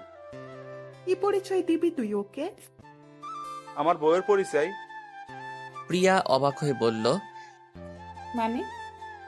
আরে আরে, আপনি এত ভয় পাবেন না। আমি আপনাকে সত্যিকারের বউ হতে বলছি না, শুধু আপনার পরিচয়টা হবে আপনি আমার বউ। কিন্তু আর কোনো কিন্তু না, এবার বাড়িতে চলুন। এবার আমার কথায় আসি। এদিকে আমি হাসপাতাল থেকে বাড়িতে এসে পাগলের মতো হয়ে গেলাম। প্রত্যেক দিন প্রিয়াকে খুঁজতে বের হই, কিন্তু কোথাও খুঁজে পাই না। সারা বাংলাদেশের অলি গলি সব খুঁজলাম, কিন্তু কোথাও খুঁজে পেলাম না। এভাবে প্রত্যেক দিন মেয়েটাকে পাগলের মতো খুঁজে বেড়াই। যে মেয়েটাকে আমি সহ্যই করতে পারতাম না, আজ সেই মেয়ের জন্যই প্রত্যেক রাত কান্না করে বালিশ ভিজাই। এইভাবেই প্রিয়ার অপেক্ষায় কেটে গেল অনেক নির্ঘুম রাত। কেটে গেল 5-5টা বছর। এর মধ্যে প্রিয়ার কথা প্রায় সবাই ভুলেই গেছে। সবাই বলছে প্রিয়া নাকি আর ফিরে আসবে না, ও নাকি মারা গেছে। চাচা চাচি অনেক কষ্ট করে হলেও সেটা মেনে নিয়েছেন, কিন্তু আমি এখনো প্রিয়ার পথ চেয়ে বসে আছি। আমার বিশ্বাস প্রিয়া একদিন না একদিন ফিরে আসবেই। এর মধ্যে আব্বু আম্মু অনেকবার বলেছেন যে বিয়ে করে নতুন করে জীবন শুরু করতে, কিন্তু আমি ওদের বারবার বলে দিচ্ছি যে প্রিয়ার অপেক্ষায় সারা জীবন পার করে দিতে পারবো। আজ আব্বু হঠাৎ রুমে এসে বললেন, তুই কি এভাবে জীবনটা শেষ করে দিবি? তোর কি মনে হয় মেয়েটা এখনো বেঁচে আছে? আর বেঁচে থাকলেও কি তোর জন্য বসে আছে নাকি? বেঁচে থাকলে হয়তো কারোর সাথে বিয়ে হয়ে সংসার করছে। আব্বু প্লিজ। তোকে আমি 2টা অপশন দিচ্ছি, বিয়ে কর, নয়তো চাকরি বাকরি কিছু একটা করে জীবন নতুন করে শুরু কর। কিছুক্ষণ চুপ থেকে বললাম, ওকে আব্বু, আমি চাকরি করব। আব্বু একটা স্বস্তির নিঃশ্বাস ফেলে চলে গেলেন। পরের দিন আমি একটা চাকরির ইন্টারভিউ দিতে যাই। ইন্টারভিউ দেওয়ার পর আমাকে কিছুক্ষণের জন্য ওয়েটিং এ রাখে। আমাকে কিছুক্ষণ পর আবার আমাকে ডাকে। আমাকে বলে, কংগ্রাচুলেশন, আপনার চাকরি হয়ে গেছে, কিন্তু সেটা মালয়েশিয়ায়। আপনার সব রেজাল্ট ভালো দেখে আমরা আমাদেরই একটা কোম্পানিতে ট্রান্সফার করে দেই। মালয়েশিয়ার কথা শুনে কেন জানি আমি হ্যাঁ বলে দেই। আমার কেন জানি মনে হচ্ছে মালয়েশিয়ায় কিছু একটা আছে। বাড়িতে এসে আব্বুকে বলতেই আব্বু অনেক খুশি হলেন। রাতের খাবার খেয়ে রুমে এসে ঘুমানোর চেষ্টা করছি, কিন্তু ঘুম আসছে না। বারবার প্রিয়ার সেই নিষ্পাপ হাসি চোখে ভেসে উঠছে। জানি শেষ রাত বা মধ্যরাত ছাড়া আমার ঘুম আসবে না। গত 5 বছর ধরে এরকমটাই হয়ে আসছে। হঠাৎ মোবাইলের আওয়াজে ভাবনার জগৎ থেকে বেরিয়ে আসলাম। মোবাইল হাতে নিয়ে দেখি সেই অচেনা নাম্বার থেকে আবার ফোন এসেছে। গত 5 বছর ধরে অনেকগুলো অচেনা নাম্বার থেকে আমার মোবাইলে ফোন আসে। ফোন রিসিভ করলে কেউ ওপাশে কিছু বলে না, শুধু আমি একটা ছোট্ট বাচ্চার হাউমাউ শুনতে পাই। অনেকবার বিরক্ত হয়ে অনেকগুলো নাম্বার ব্লক মেরেছি, কিন্তু কোনো কাজ হয় না। একটা ব্লক মারলে অন্য আরেকটা নাম্বার দিয়ে ফোন দেয়। প্রিয়া যদি আমাকে কোনোদিন ফোন দেয়, এই আশাতে সিমটাও পাল্টাতে পারি না। প্রথম প্রথম বিরক্ত লাগলেও এখন কেন জানি আমার ওই পিচ্চিটার অস্পষ্ট ভাষা শুনতে ভালো লাগে। তাই এখন প্রত্যেকটা দিন ফোনটা রিসিভও করি। আজও ফোন রিসিভ করে হ্যালো বলার সাথে সাথেই সেই পরিচিত আওয়াজ শুনতে পাই। ওপাশ থেকে আব্বু আম্মু বলে অস্পষ্ট ভাষায় কি যেন একটা বলছে, কিছু বুঝতে পারি না।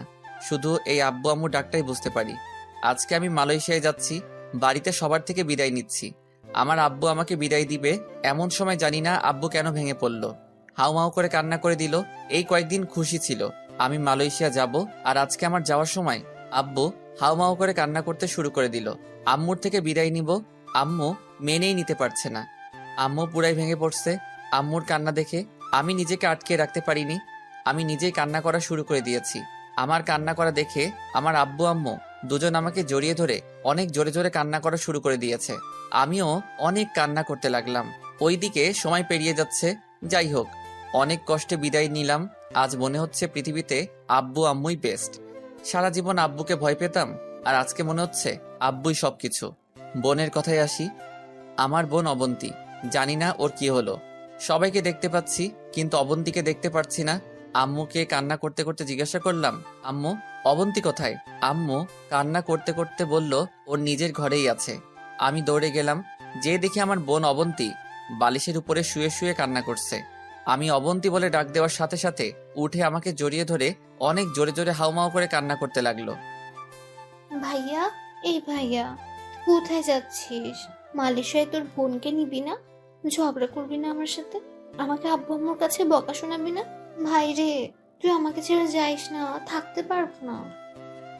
ওরে আমি কি সান্ত্বনা দিব? ওর কথায় আমি নিজেকে আর কন্ট্রোল করতে পারিনি। আমি ওরে জড়িয়ে ধরে কান্না করা শুরু করে দিলাম।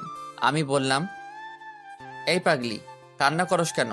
তোর ভাই কি একেবারে চলে যাচ্ছে নাকি? আবার ফিরে আসবে? পাগলি বোন বলল, ভাইয়া তুই দেশে থাক, মালয়েশিয়া যাওয়ার কোনো প্রয়োজন নেই। আজ মনে হচ্ছে যার একটি বোন আছে তার কাছে আরেকটি পৃথিবী আছে। ওর কথা শুনে আমি আর সহ্য করে থাকতে পারলাম না। ওরে জড়িয়ে ধরে কান্না করা শুরু করে দিলাম। জানি না কেন চোখের পানি ধরে রাখতে পারি নাই। যাই হোক, অনেক কষ্ট অনেক অনুভূতি নিয়ে এয়ারপোর্টে চলে আসলাম। এয়ারপোর্টে এসে ওই দিন যেই লোকটা আমার ইন্টারভিউ নিয়েছিল সেই লোকের সাথেই আরো অনেকগুলো লোকজন দেখতে পেলাম।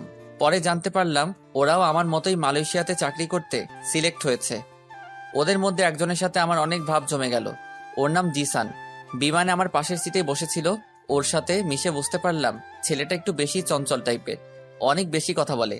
ফ্লাইট ল্যান্ড করলো মালয়েশিয়ায়। আমি মালয়েশিয়ার মাটিতে পা রাখতেই আমার বুকটা কেঁপে উঠল। বুঝতে পারলাম না কেন হলো এমনটা। মালয়েশিয়া নামটা শোনার পর থেকেই আমার কেমন যেন অদ্ভুত একটা ফিলিংস কাজ করছিল। আমরা যে কোম্পানিতে কাজ করতে আসছি সেই কোম্পানিরই কয়েকজন লোক এসে আমাদের একটা হোটেলে নিয়ে গেল। আজকে রেস্ট নিয়ে কালকে থেকে অফিস। আমি হোটেলে এসে আমার রুমে ঢুকলাম। ফ্রেশ হয়ে বসে আছি। বসে বসে বোর হচ্ছি, তাই ভাবলাম শহরটা একটু ঘুরে দেখি। রুম থেকে বের হতেই জিসানের সামনে পড়লাম। জিসান আমাকে দেখে হেসে বলল, কি ভাই, কোথায় বের হচ্ছেন? আসলে রুমে বসে বসে বোর হচ্ছিলাম, তাই একটু ঘুরতে যাচ্ছি। আমিও সেম ভাই, চলেন আমিও যাব আপনার সাথে। তাহলে তো ভালোই হলো, আমাকেও একা একা ঘুরতে হবে না, চলেন। হোটেলের বাইরে বের হয়ে জিসানকে বললাম, কোথায় যাওয়া যায় বলেন তো? আমি তো এখানকার জায়গা তেমন চিনি না। আমি চিনি ভাই, চলেন ভাই আমরা এখানকার সবচেয়ে বড় শপিং মলে যাই। অনেক সুন্দর একটা শপিং মল, আমার একটা জিনিস কিনতে হবে। আচ্ছা চলুন। একটা ট্যাক্সি নিয়ে শপিং মলের সামনে এসে নামলাম। সত্যি শপিং মলটা অনেক বড় এবং সুন্দর। শপিং মলের ভিতরে ঢুকতেই আমার শরীরে একটা কঠিন ঠান্ডা বাতাস লাগলো, আর আমার বুকের ভিতর ধুকধুক করতে লাগলো। আমি সেখানটায় দাঁড়িয়ে হার্টবিটের ধুকধুকানি ফিল করতে লাগলাম। আমার এরকম হচ্ছে কেন? জিসান বলল, কি ভাই, এখানে দাঁড়িয়ে আছেন কেন আর কি ভাবছেন? আমি এই শপিং মলে ঢোকার সাথে সাথেই আমার শরীরে কি রকম জানি ঠান্ডা বাতাস লাগলো। আরে ভাই, এটা এসির বাতাস। না, এটা এসির বাতাস হতে পারে না। এসির বাতাস এত মোলায়েম আর কঠিন না, আর এই বাতাসটা একেবারে আমার বুকের ভিতর লেগেছে। আরে ভাই, কিসব আবল তাবল বলছেন? আমি জোরে একটা নিঃশ্বাস ফেলে বললাম, না কিছু না, চলেন। তারপর জিসানকে নিয়ে লিফটে করে শপিং মলটার 3 তলাতে উঠলাম। জিসান ঘুরে ঘুরে টি শার্ট দেখছে, হয়তো টি শার্ট কেনার জন্যই আসছে। আমি আর ওকে জিজ্ঞেস করলাম না। জিসান একটা টি শার্ট হাতে নিয়ে চেঞ্জ রুমে গেল। আমার একটা শার্ট অনেক ভালো লাগছে, সেই শার্টটাই নেড়ে চেড়ে দেখছিলাম। হঠাৎ আমার চোখ আটকে গেল একটা মেয়ের উপর। মেয়েটা আমার ঠিক উল্টো দিকে মুখ করে লিফটের সামনে দাঁড়িয়ে আছে। মেয়েটাকে আমার এত চেনা চেনা লাগছে কেন? আমি মেয়েটার মুখ দেখতে না পারলেও আমার কেন জানি মনে হচ্ছে মেয়েটা আমার অনেক দিনের চেনা কেউ। আমার হার্টবিট অনেক স্পিডে দৌড়াচ্ছে। দৌড়ে আমি মেয়েটার কাছে যেতে লাগলাম। আমি দৌড়ে মেয়েটার কাছে যাওয়ার আগে মেয়েটা লিফটে উঠে গেল। আমি লিফটের সামনে এসে দেখলাম লিফট লেগে গেছে। সেখানে দাঁড়িয়েই হাঁপাতে লাগলাম। হঠাৎ চোখ পড়ল পাশে সিঁড়ির উপর। আমি দৌড়ে সিঁড়ি দিয়ে নামতে লাগলাম। নিচতলায় আসতে দেখলাম মেয়েটা শপিং মল থেকে বের হয়ে যাচ্ছে। আমিও দৌড়ে শপিং মল থেকে বের হতেই দেখলাম মেয়েটা একটা গাড়িতে উঠে গেছে। গাড়িতে কালো গ্লাস থাকাতে তখন আমি মেয়েটাকে দেখতে পাই নাই। গাড়িটা অনেক স্পিডে চলে গেল। আমি সেখানেই দাঁড়িয়ে রইলাম। পিছন থেকে জিসান ডাকতে ডাকতে আসলো। নোমান ভাই, এই নোমান ভাই। আমার পাশে এসেই হাঁপাতে লাগলো, আবার বলল, কি ভাই, শপিং মল থেকে এভাবে দৌড়ে বের হচ্ছিলেন কেন? পেছন থেকে আমি এত ডাকলাম, আপনি শুনলেনই না। পরে বলবো, এখন হোটেলে চলুন। সত্যি আপনি অনেক অদ্ভুত ভাই। চলুন। পরের দিন সকালে রেডি হয়ে অফিসে যাওয়ার জন্য হোটেলের বাইরে আসলাম। পিছন থেকে জিসান এসে বলল, কি ভাই, আমাকে ফেলেই চলে যাচ্ছেন? আমি ভাবলাম আপনি হয়তো নিচে আছেন, তাই আমি নিচে আসলাম। অফিসের বস এসে আমাদের নিয়ে গেল।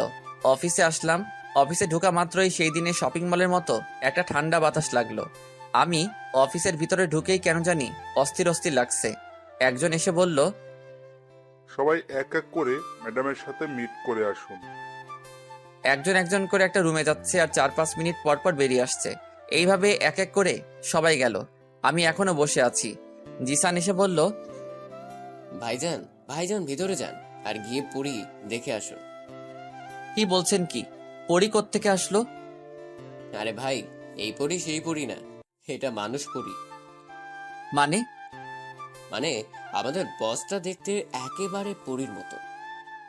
আমাদের কি মেয়ে বস নাকি? ভাই তাড়াতাড়ি যান।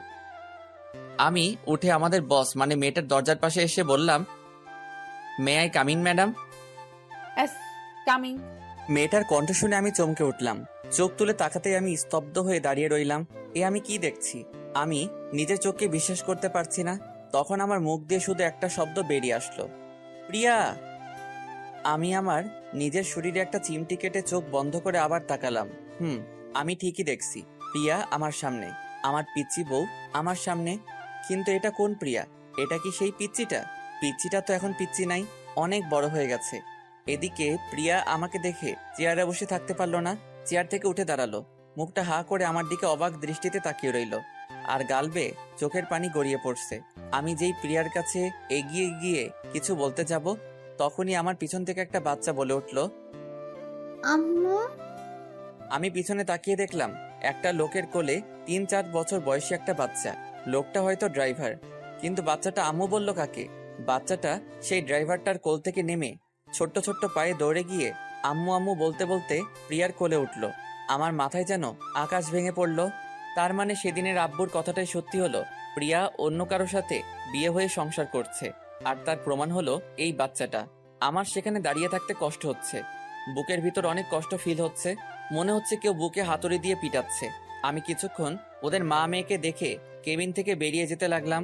পিছন থেকে প্রিয়া ডাক দিল, এই যে শুনুন।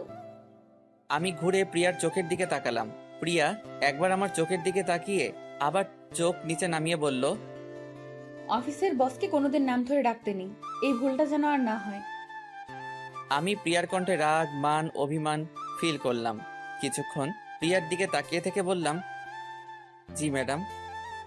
বলেই আমি আবার বেরিয়ে যেতে লাগলাম। পিছন থেকে প্রিয়ার মেয়েটা দৌড়ে এসে আমার হাত ধরলো আর তুতলিয়ে তুতলিয়ে বলল, আঙ্কেল, আমি তোমাকে চিনি। আমি মেয়েটাকে কোলে নিয়ে গালে একটা চুমু দিয়ে বললাম, কিভাবে চিনো মামনি? তোমাকে আমি আম্মুর ফোনে দেখেছি। মেয়েটার কথা শুনে আমি প্রিয়ার দিকে তাকালাম। প্রিয়া মেয়েটাকে ধমক দিয়ে বলল, কিয়া, এদিকে আসো বলছি। মেয়েটা বলল, না, আমি যাব না, আমি আঙ্কেলের কাছে থাকবো। বলেই আমার গলা 2 হাত দিয়ে শক্ত করে জড়িয়ে ধরলো। প্রিয়া রেগে সেখান থেকে উঠে এসে মেয়েটাকে আমার কোল থেকে টেনে নিয়ে নিল। মেয়েটা কান্না শুরু করে দিল। তারপর অন্যদিকে মুখ করে বলল, আপনি এখন আসতে পারেন, আর গিয়ে আপনার কাজ শুরু করে দেন। আমি সেখান থেকে বেরিয়ে আসলাম। প্রিয়ার কথায় আসি, বেরিয়ে যাওয়ার সাথে সাথেই প্রিয়া কেবিনের দরজাটা লক করে এসে কান্না করতে লাগলো। প্রিয়া চিৎকার দিয়ে কান্না করার ইচ্ছে করতেছে, কিন্তু অফিস বলে সেটা করতে পারছে না। প্রিয়া হাত দিয়ে মুখ চেপে কান্না করতে লাগলো। কান্না করছে আর বলছে, আমি কি করে পারলাম আমার নোমানের সাথে এরকম ভাবে কথা বলতে, যাকে আমি আমার জীবনের চাইতেও বেশি ভালোবেসে থাকি? আমি কি করে পারলাম এরকম ব্যবহার করতে? এইগুলো বলছে আর মুখ চেপে কান্না করছে। প্রিয়ার মেয়েটা তার মার কান্না দেখে বলল, আম্মু, তুমি কেঁদো না, আমি আর যাব না ওই আঙ্কেলটার কাছে। প্রিয়া ওর মেয়েকে জড়িয়ে ধরে কান্না করতে লাগলো আর বলল, তুই ওর কাছে যাওয়াতে আমি কাঁদছি না, তুই ওর কাছে যাওয়াতে আমি আরো খুশি হয়েছি। বলেই প্রিয়া মেয়েটার কপালে একটা চুমু খেলো। প্রিয়া এখন বুঝতে পারলো কালকে শপিং মলে কেন তার মনে হয়েছিল যে নোমান তার আশেপাশেই ছিল। তার মানে সত্যি নোমান শপিং মলে ছিল। প্রিয়া চোখের পানি মুছে জোরে একটা নিঃশ্বাস নিল। এখন প্রিয়ার ভিতরটা একটু হালকা লাগছে, কারণ আজ 5-5টা বছর পর নোমানকে সে দেখলো। আমি সামনে এগোচ্ছি আর ভাবছি এটাই আমার প্রাপ্য ছিল। আমি মেয়েটাকে একসময় কত কষ্ট দিয়েছি, এখন মেয়েটার চেয়ে দ্বিগুণ কষ্ট আমি পাচ্ছি। হ্যাঁ, এটাই আমার প্রাপ্য। আমাকে অনেকক্ষণ পর কেবিন থেকে বেরিয়ে আসতে দেখে জিসান এগিয়ে আসলো, এসে বলল, কি ভাই, এতক্ষণ ধরে আমাদের পরিবস আপনার পরীক্ষা নিচ্ছিল? জিসান আবার বলল, সাবধান ভাই, অন্য কোনো ধান্দায় পড়েন না। আমাদের পরিবসটা কিন্তু ম্যারিড, আর আমাদের ম্যাডামের হাজবেন্ড হচ্ছে এই সারা কোম্পানির মালিক। আমি বললাম, ও আচ্ছা। আপনার মুখটা এমন লাগছে কেন ভাই? আপনার কি কিছু হয়েছে? আমি একটা নকল হাসি দিয়ে বললাম, না ভাই, কিছু হয় নাই। আব্বু আম্মুর কথা একটু মনে পড়ছে, তাই একটু মন খারাপ। আচ্ছা চলুন ভাই, এখন কাজে লেগে পড়ি। আমি আমার ডেস্কে গিয়ে বসলাম। আমার ডান সাইডে একটা মালয়েশিয়ান ছেলে আর বা সাইডে একটা মেয়ে, দেখে মনে হচ্ছে বাংলাদেশি। এই অফিসের প্রায় লোকই বাংলাদেশি। মেয়েটা আমাকে তার পাশে বসতে দেখে বলল, হাই, আমি রাইসা রহমান। বলে আমার দিকে তার একটা হাত বাড়িয়ে দিল। আমি হাত বাড়িয়ে হ্যান্ডশেক করতে করতে বললাম, আপনি কি বাংলাদেশি? জি, একটা কথা বলবো? হ্যাঁ বলুন। আপনি দেখতে অনেক হ্যান্ডসাম আর কিউ। আমি কিছু বললাম না, কষ্ট করে শুধু একটা হাসি দিলাম। আমি কম্পিউটার অন করার সাথে সাথেই প্রিয়ার মেয়েটা এসে হাজির। আঙ্কেল আঙ্কেল বলে আমার কোলে উঠে এসে বসলো। আমি বললাম, তুমি আবার আমার কাছে আসছো কেন? তোমার আম্মু বকবে তো? না, বকবে না, আমি আম্মুকে বলে এসেছি। আচ্ছা, তোমার নাম কি? হিয়া। প্রিয়ার ওর মেয়ের নামটা নিজের নামের সাথে মিল রেখেই রাখছে। আমি 2 হাত দিয়ে ওর গাল টিপে বললাম, খুব সুন্দর নাম, আর তুমিও অনেক কিউট। আঙ্কেল, আমিও তোমাকে এটা করি? বলেই ওর ছোট্ট ছোট্ট হাত দিয়ে আমার গাল টিপে ধরে হাসতে লাগলো। হিয়ার হাসি দেখে আমি ওর দিকে তাকিয়ে রইলাম। হিয়া সেম দিয়ার মতোই হাসছে। তারপর হিয়া আমার দাড়িতে হাত দিয়ে বলল, আঙ্কেল, এগুলোর নাম কি? এগুলোর নাম দাড়ি। হিয়া নিজের গালে হাত নিয়ে মুখ গোমড়া করে বলল, আমার নাই কেন? হিয়ার কথা শুনে আমার হাসি চলে আসলো। আমি ওর কথা শুনে হাসতে হাসতে বললাম, তোমার কোনোদিনও উঠবে না মামনি, কারণ তুমি মেয়ে। আমি আবার বললাম, আচ্ছা মামনি, তোমার আব্বু এখন কোথায়? আব্বু কে? সে কি, তুমি তোমার আব্বুকে চিনো না? প্রিয়া এতক্ষণ দাঁড়িয়ে দাঁড়িয়ে ওদের কাণ্ড দেখছিল আর হাসছিল। আমার এই প্রশ্নে হিয়াকে চুপ থাকতে দেখে প্রিয়া এদিকে এগিয়ে এসে বলল, হিয়া ওর আব্বুকে পাপা বলে ডাকে? হঠাৎ কারো কথায় পিছন ফিরে তাকিয়ে দেখলাম প্রিয়া। প্রিয়াকে দেখে আমি বসা থেকে উঠে দাঁড়ালাম। প্রিয়া কথাটা বলেই আমার দিকে তাকিয়ে রইল। আমি ওর থেকে চোখ নামিয়ে বললাম, সরি ম্যাডাম, আসলে আপনার মেয়ে আমার কাছে। আমাকে বলতে না দিয়ে প্রিয়া বলল, ইটস ওকে। তারপর প্রিয়া হিয়াকে আমার পাশ থেকে তুলে নিয়ে যেতে যেতে বলল, চল হিয়া, কিছু খাবে? বাড়ি থেকে না খেয়েই চলে এসেছো। আমার দিকে একবার তাকিয়ে চলে যেতে লাগলো। পাশ থেকে রাইসা এতক্ষণ আমাদের দেখছিল। আমাকে বলল, আমাদের ম্যাডাম কি আপনার পরিচিত কেউ? আমি মেয়েটার প্রশ্ন শুনে চুপ করে রইলাম। আমি মেয়েটাকে কি বলবো কিছু বুঝে উঠতে পারতেছি না। জি। রাইসা আমাকে আর কিছু প্রশ্ন করার আগে আমি বললাম, এক্সকিউজ মি, আমি একটু আসছি। বলে আমি অফিসের ওয়াশরুমের দিকে যেতে লাগলাম। অফিস শেষে আমি আর জিসান দাঁড়িয়ে আছি অফিসের বাইরে। অফিসে বাসের জন্য অপেক্ষা করছিলাম। জিসান আমাকে বলল, ভাই, আপনি এখানে দাঁড়ান, আমি গিয়ে দেখে আসছি বাসটা এখনো আসছে না কেন। এই বলে জিসান চলে গেল। আমি একা একা আনমনে দাঁড়িয়ে আছি। পেছন থেকে প্রিয়া হিয়াকে কোলে নিয়ে বের হলো। হিয়া আমাকে দেখে প্রিয়ার কোল থেকে নেমে দৌড়ে আমার কাছে আসলো। আমার সামনে এসে একটা হাসি দিয়ে বলল, আঙ্কেল, মাথা নিচু করো। আমি মাথা নিচু করতেই হিয়া আমার গালে একটা চুমু খেলো। তারপর হিয়া প্রিয়ার কাছে গিয়ে ওর হাত ধরে টানতে লাগলো। প্রিয়া বলল, কি হলো হিয়া, আমাকে টানছো কেন? আসো না আম্মু। হিয়া প্রিয়াকে টানতে টানতে আমার সামনে নিয়ে এলো। প্রিয়া আমার দিকে একবার তাকিয়ে চোখ নিচে নামিয়ে নিল। হিয়া বলল, আম্মু, আঙ্কুলকে চুমু দাও। আমরা দুজনই দুজনের দিকে চোখ বড় বড় করে তাকালাম। প্রিয়া লজ্জায় লাল হয়ে গেল। তারপর হিয়াকে ধমক দিয়ে বলল, হিয়া এসব কি হচ্ছে? আমি প্রিয়াকে বললাম, প্লিজ ম্যাডাম, ওকে বকবেন না, আমি ওকে বুঝিয়ে বলছি। আমি হাঁটু গেড়ে বসে হিয়ার গালে হাত দিয়ে বললাম, হিয়া মামনি শোনো, তোমার আম্মু তোমার আব্বুকে মানে তোমার পাপাকে ছাড়া অন্য কোনো ছেলেকে চুমু খেতে পারবে না। কিন্তু আম্মু তো পাপ্পাকে চুমু দেয় না, আম্মু তো তোমার ফটোতে চুমু। প্রিয়া হিয়ার মুখ চেপে ধরলো। তারপর হিয়াকে কোলে নিয়ে বলল, চল হিয়া, দেরি হয়ে যাচ্ছে। বলে আমার দিকে একবার তাকিয়ে গাড়িতে উঠে গেল। গাড়িতে উঠে হিয়া আমাকে হাত নাড়িয়ে টাটা দিতে লাগলো। আমিও ওকে হাত নাড়িয়ে টাটা দিলাম। আমিও হোটেলে চলে আসলাম। রুমে ঢুকে শার্টটা খুলে একটা টাওয়েল নিয়ে বাথরুমে ঢুকলাম। বাথরুমে ঢুকে শাওয়ারটা ছেড়ে শাওয়ারের নিচে দাঁড়িয়ে রইলাম। বুকের ভিতরটা অনেক ভারী লাগছে, অনেক কষ্ট জমে আছে বুকের ভিতরে। আমার দোষে আমি আমার পিচ্চি বউটাকে হারালাম। সেদিন যদি আমি ওকে সারপ্রাইজ দেওয়ার জন্য ঘর থেকে বেরিয়ে না যেতাম, তাহলে আজ আমাকে ওকে এই অবস্থাতে দেখতে হতো না। আমার চোখের পানি আর শাওয়ারের পানি এক হয়ে নিচে পড়ছে। আমার পিচিটা এখন আর আমার নেই, এখন সে অন্য কারো বউ, অন্য একজনের মেয়ের মা। যখন ওর মেয়েটা আমার কাছে আসে, জানি না কেন জানি আমি সব কষ্ট ভুলে যাই। এখন আমি নিজেকে একটা কথা ভেবেই সান্ত্বনা দিচ্ছি যে যাই হোক, আমার পিচিটা তো সুখে আছে, ও সুখে থাকলেই হলো। আমার আর কিছু চাই না, প্রিয়ার সুখেই আমার সুখ। অনেকক্ষণ শাওয়ারের নিচে থাকার পর বাথরুম থেকে বেরিয়ে আসলাম। পরের দিন অফিসে যাওয়ার জন্য জিসান রেডি হয়ে আমার রুমে এসে বলল, কি ভাই, আপনি এখনো রেডি হন নাই? অফিস বাস চলে আসছে তো। আমি বললাম, জিসান ভাই, আপনি অফিস বাস দিয়ে চলে যান, আমি পরে একটা ট্যাক্সি নিয়ে চলে যাব। আচ্ছা ঠিক আছে, আমি যাই। আপনি দেরি করবেন না কিন্তু, নতুন নতুন অফিস জয়েন করেছেন, দেরি করলে সমস্যা হতে পারে কিন্তু। আচ্ছা। আমি ভাবতে লাগলাম আমার কি আর প্রিয়ার সামনে যাওয়া ঠিক হবে?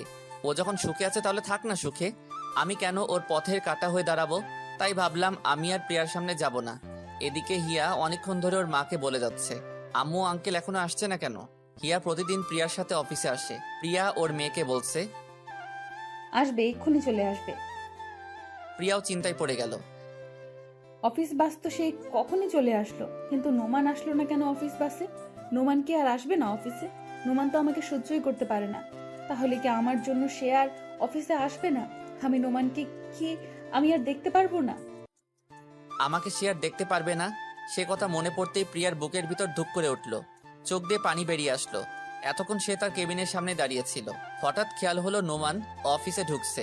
প্রিয়ার চোখে মুখে হাসি ফুটে উঠল। হিয়া নোমানকে দেখতে পেয়ে দৌড়ে গিয়ে আমার পা দুইটা জড়িয়ে ধরলো। আমি হিয়াকে টেনে কোলে তুললাম, গালে একটা চুমু দিলাম। হ্যাঁ, আজ ওর জন্যই অফিসে আসতে হলো। আমি যে প্রিয়ার মেয়েটার মায়ায় পড়ে গেছি। হিয়া গাল ফুলিয়ে বলল, আঙ্কুল, আমি তোমার সাথে কথা বলবো না। তুমি এত দেরি করে আসলে কেন? সরি। দেখি কিউটিটার মুখটা। হিয়া মুখটা অন্যদিকে ঘুরিয়ে নিল। আমি এবার হিয়াকে কাতুকুতু দিতে লাগলাম। হিয়া খিলখিল করে হাসতে লাগলো। প্রিয়া দেখে একটা হাসি দিয়ে চোখ মুছে জোরে একটা নিঃশ্বাস ফেলে কেবিনে চলে গেল। আমি সারাদিন হিয়াকে নিয়ে মেতে রইলাম। মেয়েটা অনেক পাকা পাকা কথা বলছে, আর আমি সেই কথা শুনে হাসতে হাসতে ফেটে পড়ছি। প্রিয়া বারবার কেবিন থেকে বের হয়ে এসে কিছুক্ষণ দেখে, তারপর একটা হাসি দিয়ে আবার নিজের কেবিনে চলে যায়। এইভাবেই সারাটা দিন কেটে গেল। জিসান এসে বলল, ভাই হোটেলে যাবেন না? অফিস তো শেষ হয়ে গেল। আমার যাওয়ার কথা শুনেই হিয়া আমার গলা জড়িয়ে ধরল। না আঙ্কেল, যাবে না। আমি জিসানকে বললাম, জিসান ভাই, আপনি অফিস বাস দিয়ে চলে যান, আমি সকালের মতো ট্যাক্সি দিয়ে চলে যাব। জিসান চলে গেল। কিছুক্ষণ পর প্রিয়া কেবিন থেকে বেরিয়ে আমাদের কাছে এসে হিয়াকে বলল, হিয়া আস, আমরা বাসায় যাব। হিয়া এবার আমার কাঁধে মুখ লুকালো, তারপর বলল, না, আমি যাব না। আমি বললাম, চলেন, আমি আপনাদের গাড়িতে তুলে দিয়ে আসছি। অফিসের বাইরে এসে প্রিয়ার গাড়ির সামনে আসলাম। প্রিয়া আগে গিয়ে গাড়িতে বসলো। আমি হিয়াকে বললাম, আমার দিকে তাকাও। হিয়া আমার কাঁধ থেকে মুখ তুলে তাকালো। আমি বললাম, যাও এখন বাসায়, তুমি এরকম করলে কিন্তু আমি কালকে আর এখানে আসবো না। হিয়া আমার কথা শুনে গাড়িতে উঠে গিয়ে বসলো। আমি হিয়ার গালে একটা চুমু দিয়ে সেখান থেকে চলে যেতে লাগলাম। হঠাৎ পিছন থেকে প্রিয়া ডাক দিল। এই যে শুনো। আমি পিছন ফিরে তাকাতেই দেখলাম প্রিয়া গাড়ি থেকে মুখটা বের করে আছে। আমি বললাম, জি বলুন। অফিসের বাস তো চলে গেছে, তুমি কিভাবে যাবে? প্রিয়ার মুখে তুমি ডাক শুনে ওর দিকে অবাক চোখে তাকিয়ে রইলাম। প্রিয়া আবার বলল, আমি তোমাকে কিছু প্রশ্ন করছি। ও জি, আমি ট্যাক্সি দিয়ে চলে যাব। তুমি যদি কিছু মনে না করো, আমি তোমাকে পৌঁছে দিতে পারি। থ্যাংক ইউ, লাগবে না, আমি চলে যেতে পারবো। প্রিয়া মুখটা কালো করে ফেললো। হিয়া বলল, আঙ্কেল চলো না আমাদের সাথে। আমি হিয়ার মুখের দিকে তাকিয়ে আর না করতে পারলাম না। উঠে গেলাম ওদের গাড়িতে। আমি একপাশে আর দিয়া একপাশে, আর হিয়া মাঝখানে। হিয়া আমার কোলে উঠে এসে বসলো। কেউ কোনো কথা বলছি না। কিছুক্ষণ চুপ থাকার পর হুট করে প্রিয়া বলল, তোমার বউকে কি এখানে মালয়েশিয়া সাথে করে নিয়ে এসেছো? আমি প্রিয়ার কথা শুনে হাসতে লাগলাম। বউ? কি হলো, হাসছো কেন? আমি হাসির কিছু বলেছি? আমার কপালে বউ নাই। মানে তুমি কি সব অদ্ভুত কথা বলছো? সত্যি তো বলছি, এখানে অদ্ভুত কি আছে? মানে তুমি এখনো বিয়ে করো নাই? না, বললাম না আমার কপালে বউ নাই। কেন বিয়ে করো নাই? তুমি জেনে কি করবে? প্লিজ বলো না, কেন বিয়ে করো নাই? আমি কিছুক্ষণ চুপ করে রইলাম। তারপর প্রিয়ার চোখে চোখ রেখে বললাম, তোমার জন্য। প্রিয়া অবাক হয়ে বলল, আমার জন্য মানে? সেদিন রাতে আমি কিছু একটা ভেবে চুপ করে রইলাম। প্রিয়াকে কি এখন এসব বলা ঠিক হবে? প্রিয়া তো সুখেই আছে, ওকে এসব বলে কি ওর কষ্ট বাড়ানো ঠিক হবে? প্রিয়া আমাকে চুপ করে থাকতে দেখে বলল, বলো না সেদিন রাতে কি? কিছু না। প্রিয়া এবার আমার হাত ধরে প্রিয়ার মাথায় নিয়ে গেল। তারপর বলল, ও তো ছোট্ট ফেরেস্তার মতো নিষ্পাপ। আমি জানি তুমি ওর মাথায় হাত রেখে মিথ্যে বলতে পারবে না। আমি এবার কি বলবো কিছু বুঝে উঠতে পারছি না। হিয়ার মাথায় হাত রেখে আমি আবার মিথ্যেও বলতে পারবো না। আমি বললাম, প্রিয়া থাক না এসব এখন, আর জেনে কি করবে? তুমি বলবে কিনা বলো। আমি এবার বলতে শুরু করলাম, আসলে সেদিন রাতে তুমি যখন আমার মুখ থেকে একবার বউ ডাক শুনতে চেয়েছিলে, তখন আমি কেন ঘর থেকে বেরিয়ে গিয়েছিলাম জানো? সেদিন আমি তোমাকে সারপ্রাইজ দেওয়ার জন্য রুম থেকে বেরিয়ে গেছিলাম। সেদিন আমি তোমাকে একবার না, সারা জীবনের জন্য বউ ডাকতে চেয়েছিলাম, তোমাকে আপন করে নিতে চেয়েছিলাম। কিন্তু তোমাকে সারপ্রাইজ দেওয়ার জন্য একটা লাল টকটকে শাড়ি আর অনেক গোলাপ ফুল নিয়ে যখন বাসায় আসলাম, তখন আমি নিজেই সারপ্রাইজড হয়ে যাই। এসে দেখি তুমি রুমে নাই। তারপর যখন তোমার চিঠি আর ডিভোর্স পেপারে সাইন দেখলাম, তখন আমার সারা দুনিয়া অন্ধকার হয়ে এসেছিল। তারপর 5-5টা বছর তোমার অপেক্ষায় আর তোমাকে খুঁজতে খুঁজতে কাটিয়ে দেই। সবাই তো ভেবে নিয়েছিল যে তুমি আর বেঁচে নেই, কিন্তু একমাত্র আমি জানতাম তোমাকে আমি একদিন না একদিন খুঁজে পাবো। কিন্তু এভাবে যে পেয়েও তোমাকে হারাতে হবে সেটা ভাবিনি। আমি এক নিঃশ্বাসে কথাগুলো বলে ফেললাম। প্রিয়ার দিকে তাকিয়ে দেখলাম গাল বেয়ে চোখের পানি গড়িয়ে পড়ছে। আমার দিকে মায়া ভরা চোখে তাকিয়ে আছে। আমারও চোখ দিয়ে পানি বের হয়ে এসেছিল। আমি সেটা মুছে প্রিয়াকে বললাম, এই পাগলি, কাঁদছো কেন? আমি কিন্তু এখন আর কষ্ট পাচ্ছি না, কারণ তুমি সুখে আছো। তোমার সুখেই আমার সুখ। প্রিয়ার এখন অনেক ইচ্ছে করছে আমাকে জড়িয়ে ধরতে, কিন্তু ধরলো না, নিজেকে কন্ট্রোল করলো। আর মনে মনে বলতে লাগলো, আমাকে এতদিন অনেক কষ্ট দিয়েছো, এখন তোমার নিজের কিছু কষ্ট পাওয়া প্রাপ্য। প্রিয়ার ভিতরে ভিতরে অনেক খুশি হচ্ছে এই ভেবে যে আমার নোমান আমাকে ভালোবাসে। আমার জন্য সে এতটা বছর অপেক্ষা করলো, কিন্তু সে খুশিটা প্রকাশ করলো না। চোখের পানি মুছে চুপ করে বসে রইলো আর বারবার আমার দিকে আর চোখে তাকাতে লাগলো। আজ আমাকে কেন জানি প্রিয়ার কাছে অন্যরকম লাগছে। হিয়া আমার কোলেই ঘুমিয়ে পড়লো, আমার বুকে মাথা রেখে 2 হাত দিয়ে গলা জড়িয়ে ধরে ঘুমিয়ে আছে। আমি ওকে 2 হাত দিয়ে আঁকড়ে ধরে আছি। আমার হোটেলের কাছে চলে আসলাম। আমি হিয়াকে প্রিয়ার কোলে দিলাম। গাড়ি থেকে নেমে এসে আবার গাড়ির ভিতরে মুখ ঢুকিয়ে হিয়ার গালে চুমু দিবার জন্য মাথা এগিয়ে নিলাম। প্রিয়া কাঁধে মাথা রেখে ঘুমিয়েছিল। আমি যখন হিয়াকে চুমু খাওয়ার জন্য ঠোঁট এগিয়ে নিলাম, প্রিয়া ভাবলো আমি ওকে চুমু খাবো, তাই তার গাল এগিয়ে আনছিল। কিন্তু আমি হিয়ার গালে চুমু খাওয়াতে প্রিয়া লজ্জা পেয়ে আবার গাল পিছিয়ে নিল। আমি গাড়ি থেকে মাথা বের করে পিছন ফিরে চলে আসছিলাম। পিছন থেকে প্রিয়া ডাক দিল, এই যে শুনো। আমি পিছন ফিরে বললাম, জি। কালকে অফিসে একটু তাড়াতাড়ি চলে যেও। জি আচ্ছা। এই বলে আমি হোটেলের ভিতর ঢুকে গেলাম। আমি ভিতরে ঢোকা পর্যন্ত প্রিয়া সেখানেই গাড়ি নিয়ে দাঁড়িয়ে রইল। আমি রুমে ঢুকে সবকিছু গুছিয়ে নিলাম। প্রিয়াকে আমার মনের কথা বলতে পেরে এখন শান্তি লাগছে। পরের দিন সকালে রেডি হচ্ছিলাম, হঠাৎ আমার মোবাইলটা বেজে উঠল। আম্মু ফোন দিয়েছেন। আমি ফোন রিসিভ করার পর আম্মু বললেন, কেমন আছিস রে? ভালো আম্মু, আমি আসছি, এসেই তোমার সাথে কথা বলবো, এখন রাখি। কোথায় আসছিস? আম্মু, আমি দেশে ফিরছি। আম্মুকে কিছু বলতে না দিয়ে আমি ফোনটা কেটে দিলাম। হ্যাঁ, আমি আজ ফিরে যাচ্ছি দেশে। সেদিন যখন ভাবছিলাম প্রিয়ার সামনে আর যাব না, সেদিনই আমি দেশে ফেরার জন্য টিকিট বুক করি। তাই সেদিন অফিসে যেতেও দেরি হয়েছিল। আজ এখানকার সময় দুপুর 12টায় আমার ফ্লাইট। আম্মুকে প্রিয়ার কথা বললাম না। প্রিয়া যখন সবার থেকে দূরে চলে এসে ভালো থাকতে চাইছে, তাহলে থাকুক প্রিয়া ওর মতো করে। আমি ওর সুখে পানি ঢালতে চাই না। আমি আজ শেষবারের মতো প্রিয়াকে আর ওর মেয়ে হিয়াকে দেখতে যাচ্ছি। ওর মেয়েটার মায়ায় পড়ে গেছি যে আমি। জিসানকে আমি আরো আগে বলে দিয়েছি অফিস বাসে করে চলে যেতে। তারপর সবকিছু নিয়ে একটা ট্যাক্সিতে উঠলাম। অফিস থেকে একেবারে এয়ারপোর্টে চলে যাব। আমার ট্যাক্সি আর প্রিয়ার প্রাইভেট কার একসাথে এসে থামলো অফিসের সামনে। আমি ট্যাক্সি থেকে নেমে দাঁড়াতেই দেখলাম প্রিয়া আর হিয়া নামছে গাড়ি থেকে। আজ প্রিয়া একটা কালো শাড়ি পরে এসেছে। আজ অনেক সুন্দর লাগছে প্রিয়াকে। এত সুন্দর কেন এই মেয়েটা? আমি নিজের মাথায় নিজেই থাপ্পড় দিলাম। আমি এসব কি ভাবছি? প্রিয়া এখন অন্য কারো বউ।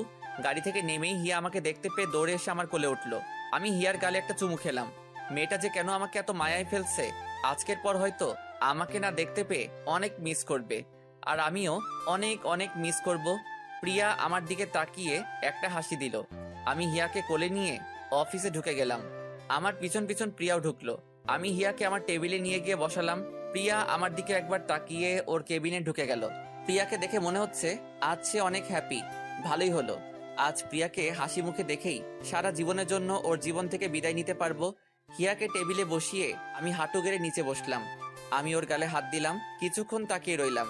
এই মেয়েটাকে আমার এত এত মায়া লাগে কেন? হিয়া, আমি নিজেকে ধরে রাখতে পারলাম না। চোখ দিয়ে সাগরের বাঁধ ভাঙার মতো করে অশ্রু গড়িয়ে পড়লো। আমার বুকটা ফেটে যাচ্ছে, চিৎকার করে কাঁদতে ইচ্ছে করছে। হিয়া আমার গালে হাত দিয়ে বলল, আঙ্কেল, তুমি কান্না করছো কেন? আমি হিয়ার কথায় কোনো উত্তর দিলাম না। ওর গালে একটা চুমু দিয়ে ওকে জড়িয়ে ধরলাম। তারপর বললাম, হিয়া, তুমি তোমার আম্মুর কাছে যাও। আমি তোমার জন্য বাইরে থেকে অনেকগুলো চকলেট নিয়ে আসছি।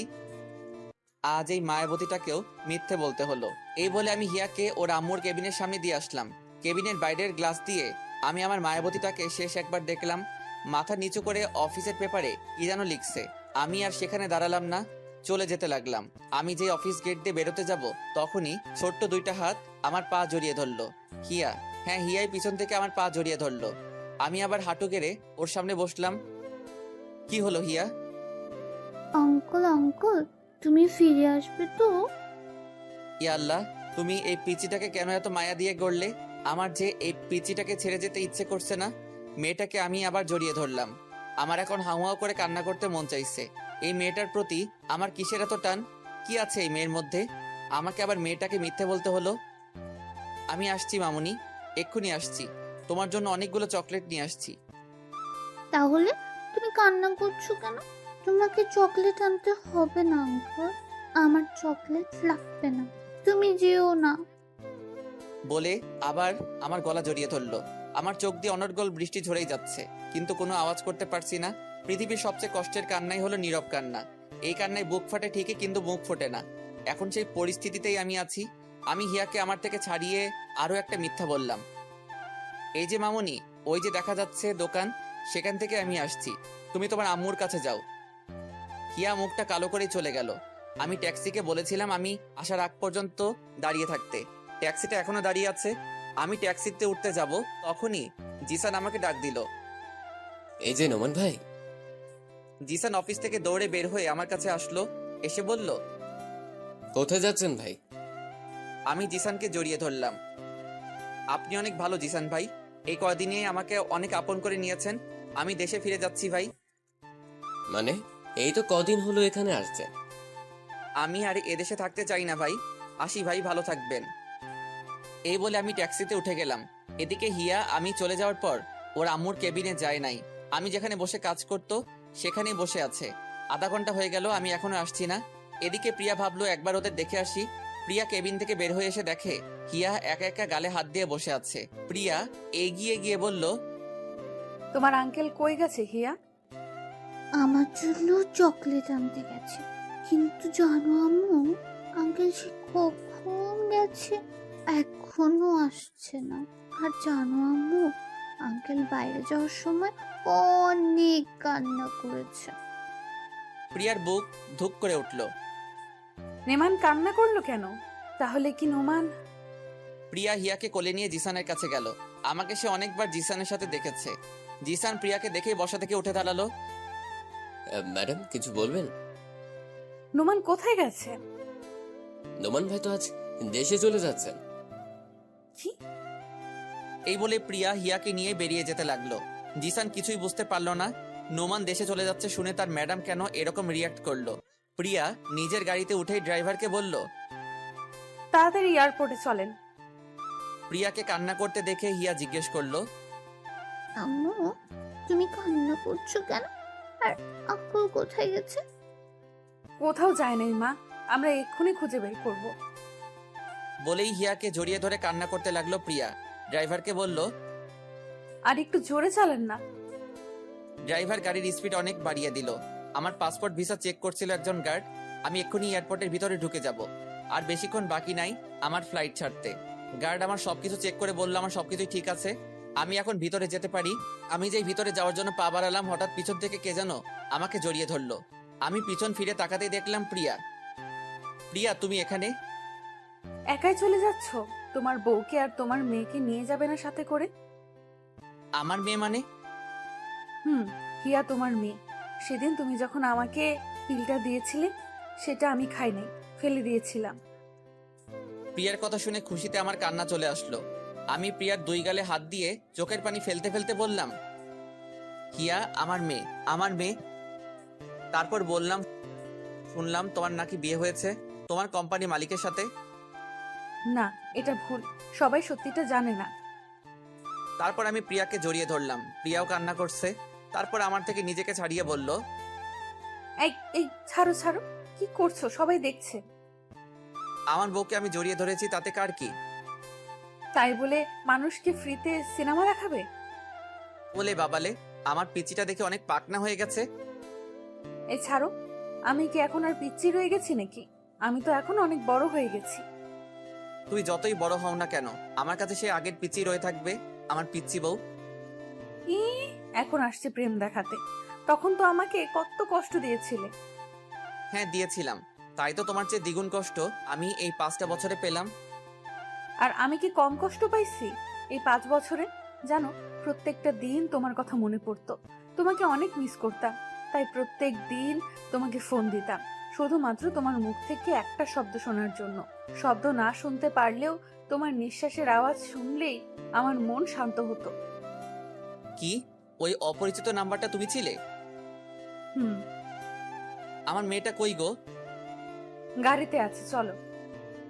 গাড়ির ভিতরে ঢুকতেই হিয়া আমাকে দেখে আঙ্কেল আঙ্কেল বলে জড়িয়ে ধরলো। আমি বললাম, আঙ্কেল না মামুনি, আব্বু বলো।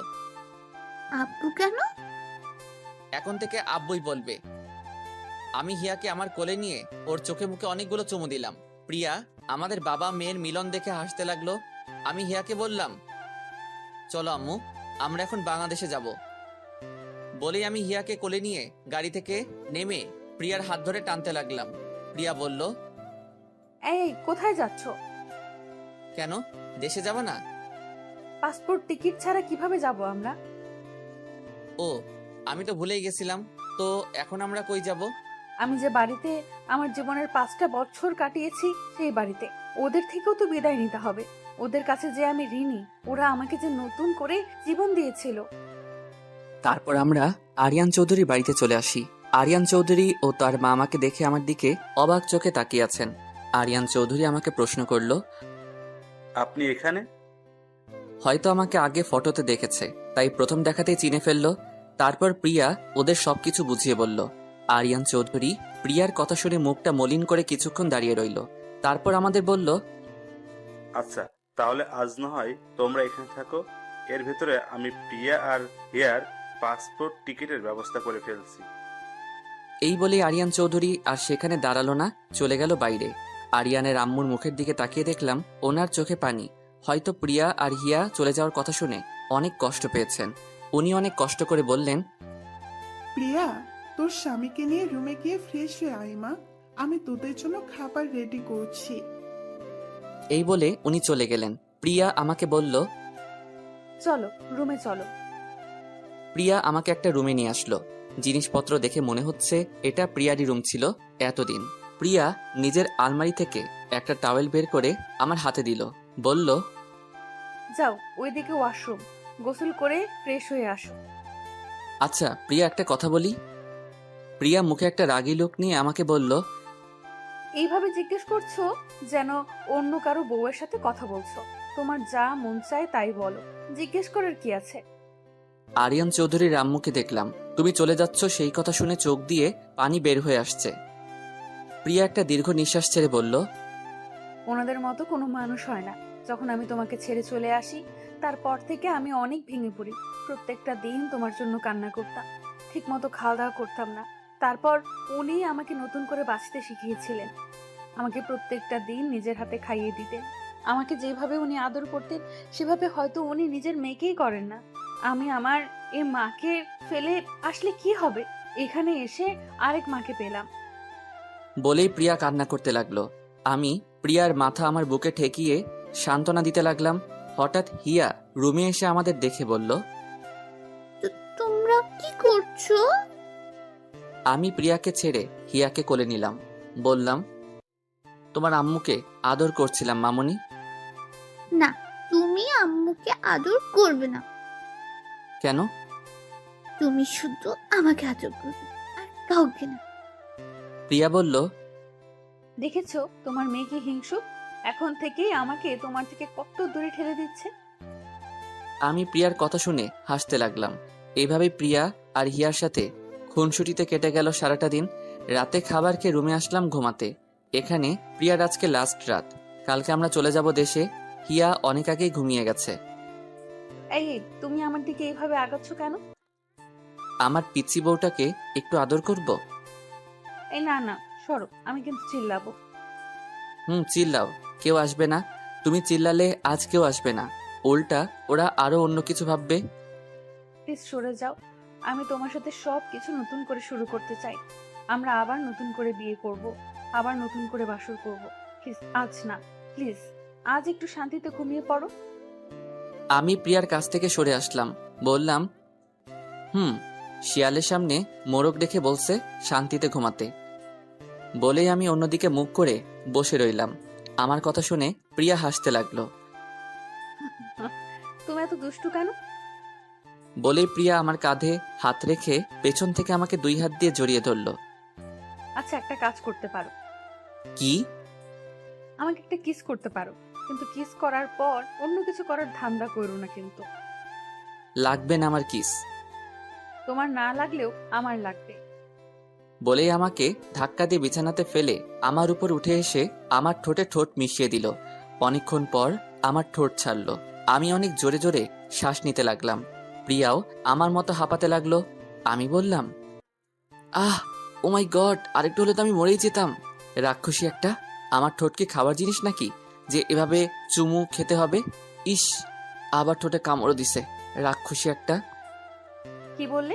আমি রাক্ষসী? আর দেখি কোথায় লেগেছে। বলেই আমার ঠোঁটে হাত দিল, বলল, কই কিছু হয় নাই তো। হয় নাই মানে? এই যে রক্ত বের হচ্ছে, দেখতে পারছো না? প্রিয়া এবার আরো জোরে জোরে হাসছে। এই পিচ্চি শয়তান্নি, আমার রক্ত বের হচ্ছে আর তুমি হাসছো? আরে পাগল, এগুলো রক্ত না, আমার লিপস্টিক। তুমি আমাকে লিপস্টিক খাওয়াইছো, এখন যদি আমার পেট খারাপ করে? কিছু হবে না, এখন থেকে লিপস্টিক খেয়ে অভ্যাস করো, ভবিষ্যতে আরো অনেক খেতে হবে। এবার ঘুমাও। দাঁড়াও, আম্মুকে একটা ফোন দিয়ে নেই। আর তুমি একটা কথাও বইলো না, চুপ করে থাকো। আমি ওদের সারপ্রাইজ দিতে চাই। ফোন দেওয়ার সাথে সাথেই আম্মু রিসিভ করলেন। কি রে, তুই কখন আসবি? আমি সেই কখন থেকে তোর অপেক্ষা করে বসে আছি। আম্মু, আমি আজ আসবো না, কাল আসছি। কি হয়েছে রে, আজ আসবি না কেন? আম্মু, কাল এসে সব বলছি। আর শোনো, চাচা চাচিকে ফোন দিয়ে কালকে আমাদের বাসায় আসতে বলো। আচ্ছা। এখন রাখছি। প্রিয়া বলল, আমার কথা বললে না কেন? কালকে ওদের সবাইকে সারপ্রাইজ দিব, তোমাকে হঠাৎ দেখে সবাই চমকে উঠবে আমি জানি। আচ্ছা, এখন ঘুমিয়ে পড়ো। হুম। আমি আমার বালিশে মাথা রাখতেই প্রিয়া আমার বুকে শুয়ে পড়ল। কি হলো? তুমি তোমার বালিশে ঘুমাও।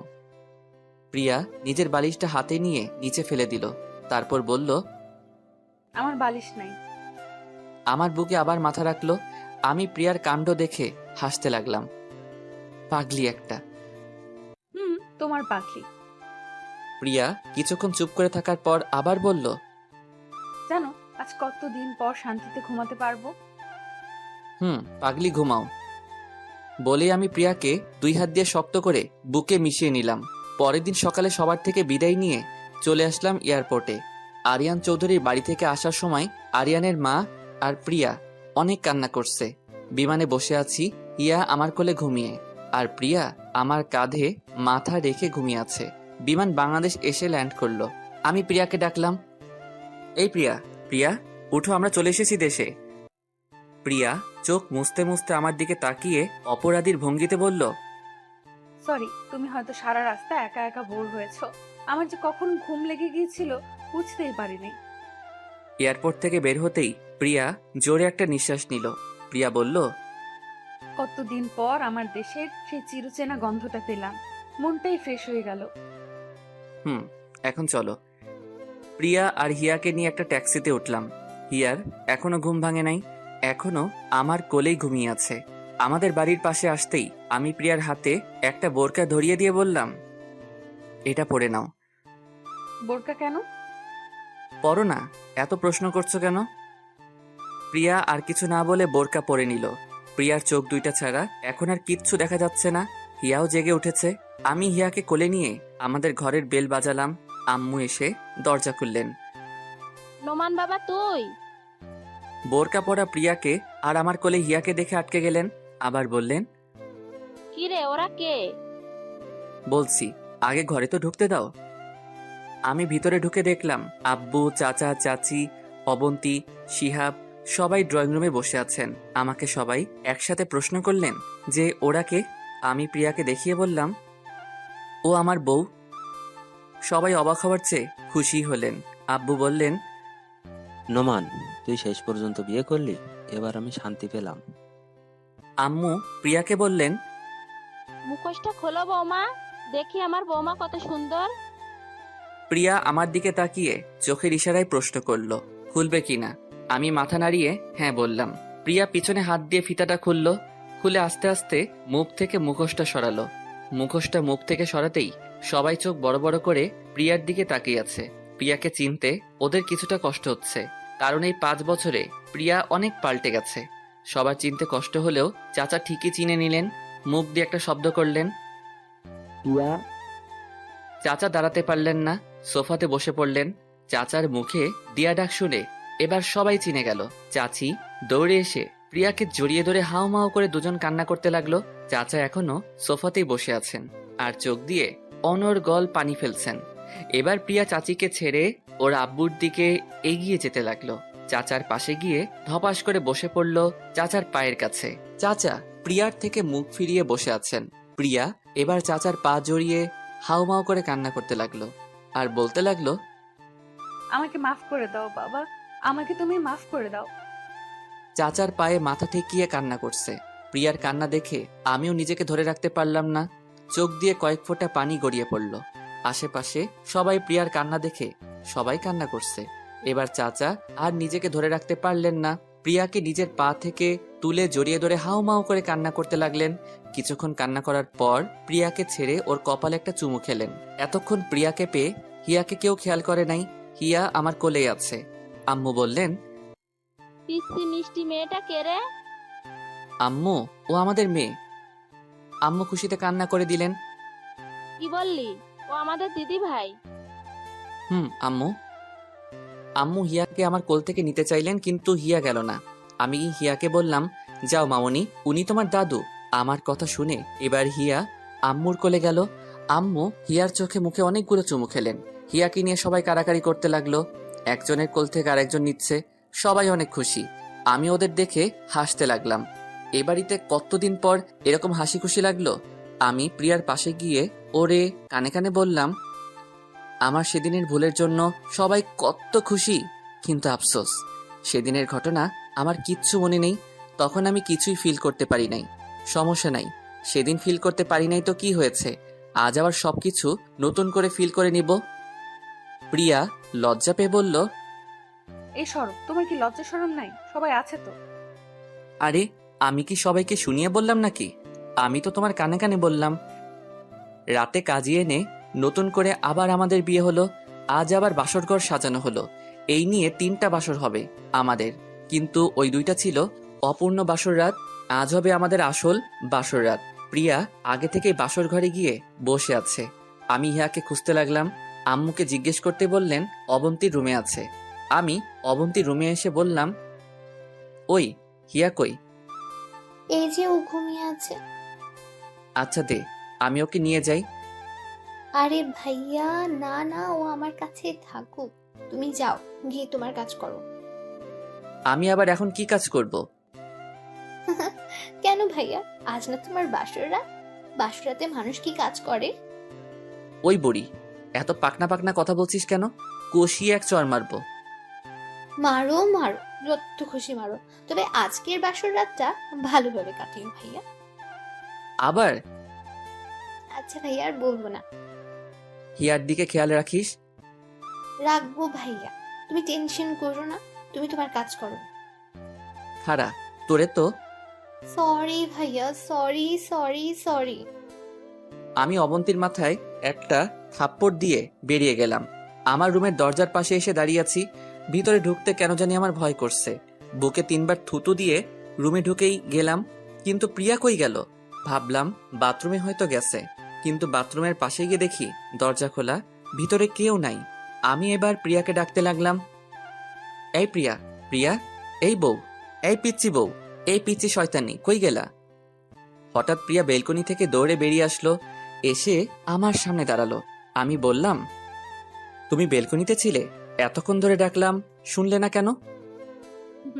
তোমার মুখে পিচ্চি শয়তানির ডাক শুনতে চেয়েছিলাম, তাই চুপ করেছিলাম। ওরে আমার পিচ্চি শয়তান নিরে, বলেই প্রিয়াকে পাজা করে ধরে কোলে নিলাম। আমি বললাম, ওরে বাবারে, তুমি এত ভারী হইছো কি করে? প্রিয়াকে কোলে নিয়ে বিছানাতে নামিয়ে হাত নাড়াতে নাড়াতে বললাম, হুম, আমার হাত 2টা গেল। এত মোটু কেন তুমি? উফ। কি বললা? আমি মোটু? তুমি মোটু, তোমার বাপ মোটু, তোমার 14 গোষ্ঠী মোটু। তুমিও তো আমার 14 গোষ্ঠীর মধ্যে একজন। ফুট, সরো এখান থেকে, তোমার সাথে আমার কথা নাই। বলেই আমার থেকে মুখ ঘুরিয়ে বসে রইল। আমি প্রিয়াকে আমার দিকে ঘুরিয়ে ওর গাল টিপে বললাম, ওলে বাবালে, আমার পিচ্চি বউটা রাগ করছে। আচ্ছা সরি, এই দেখো কান ধরছি, 1 2 3। প্রিয়া এবার হাসতে লাগলো। হইছে হইছে, আর কান ধরতে হবে না, ওঠো।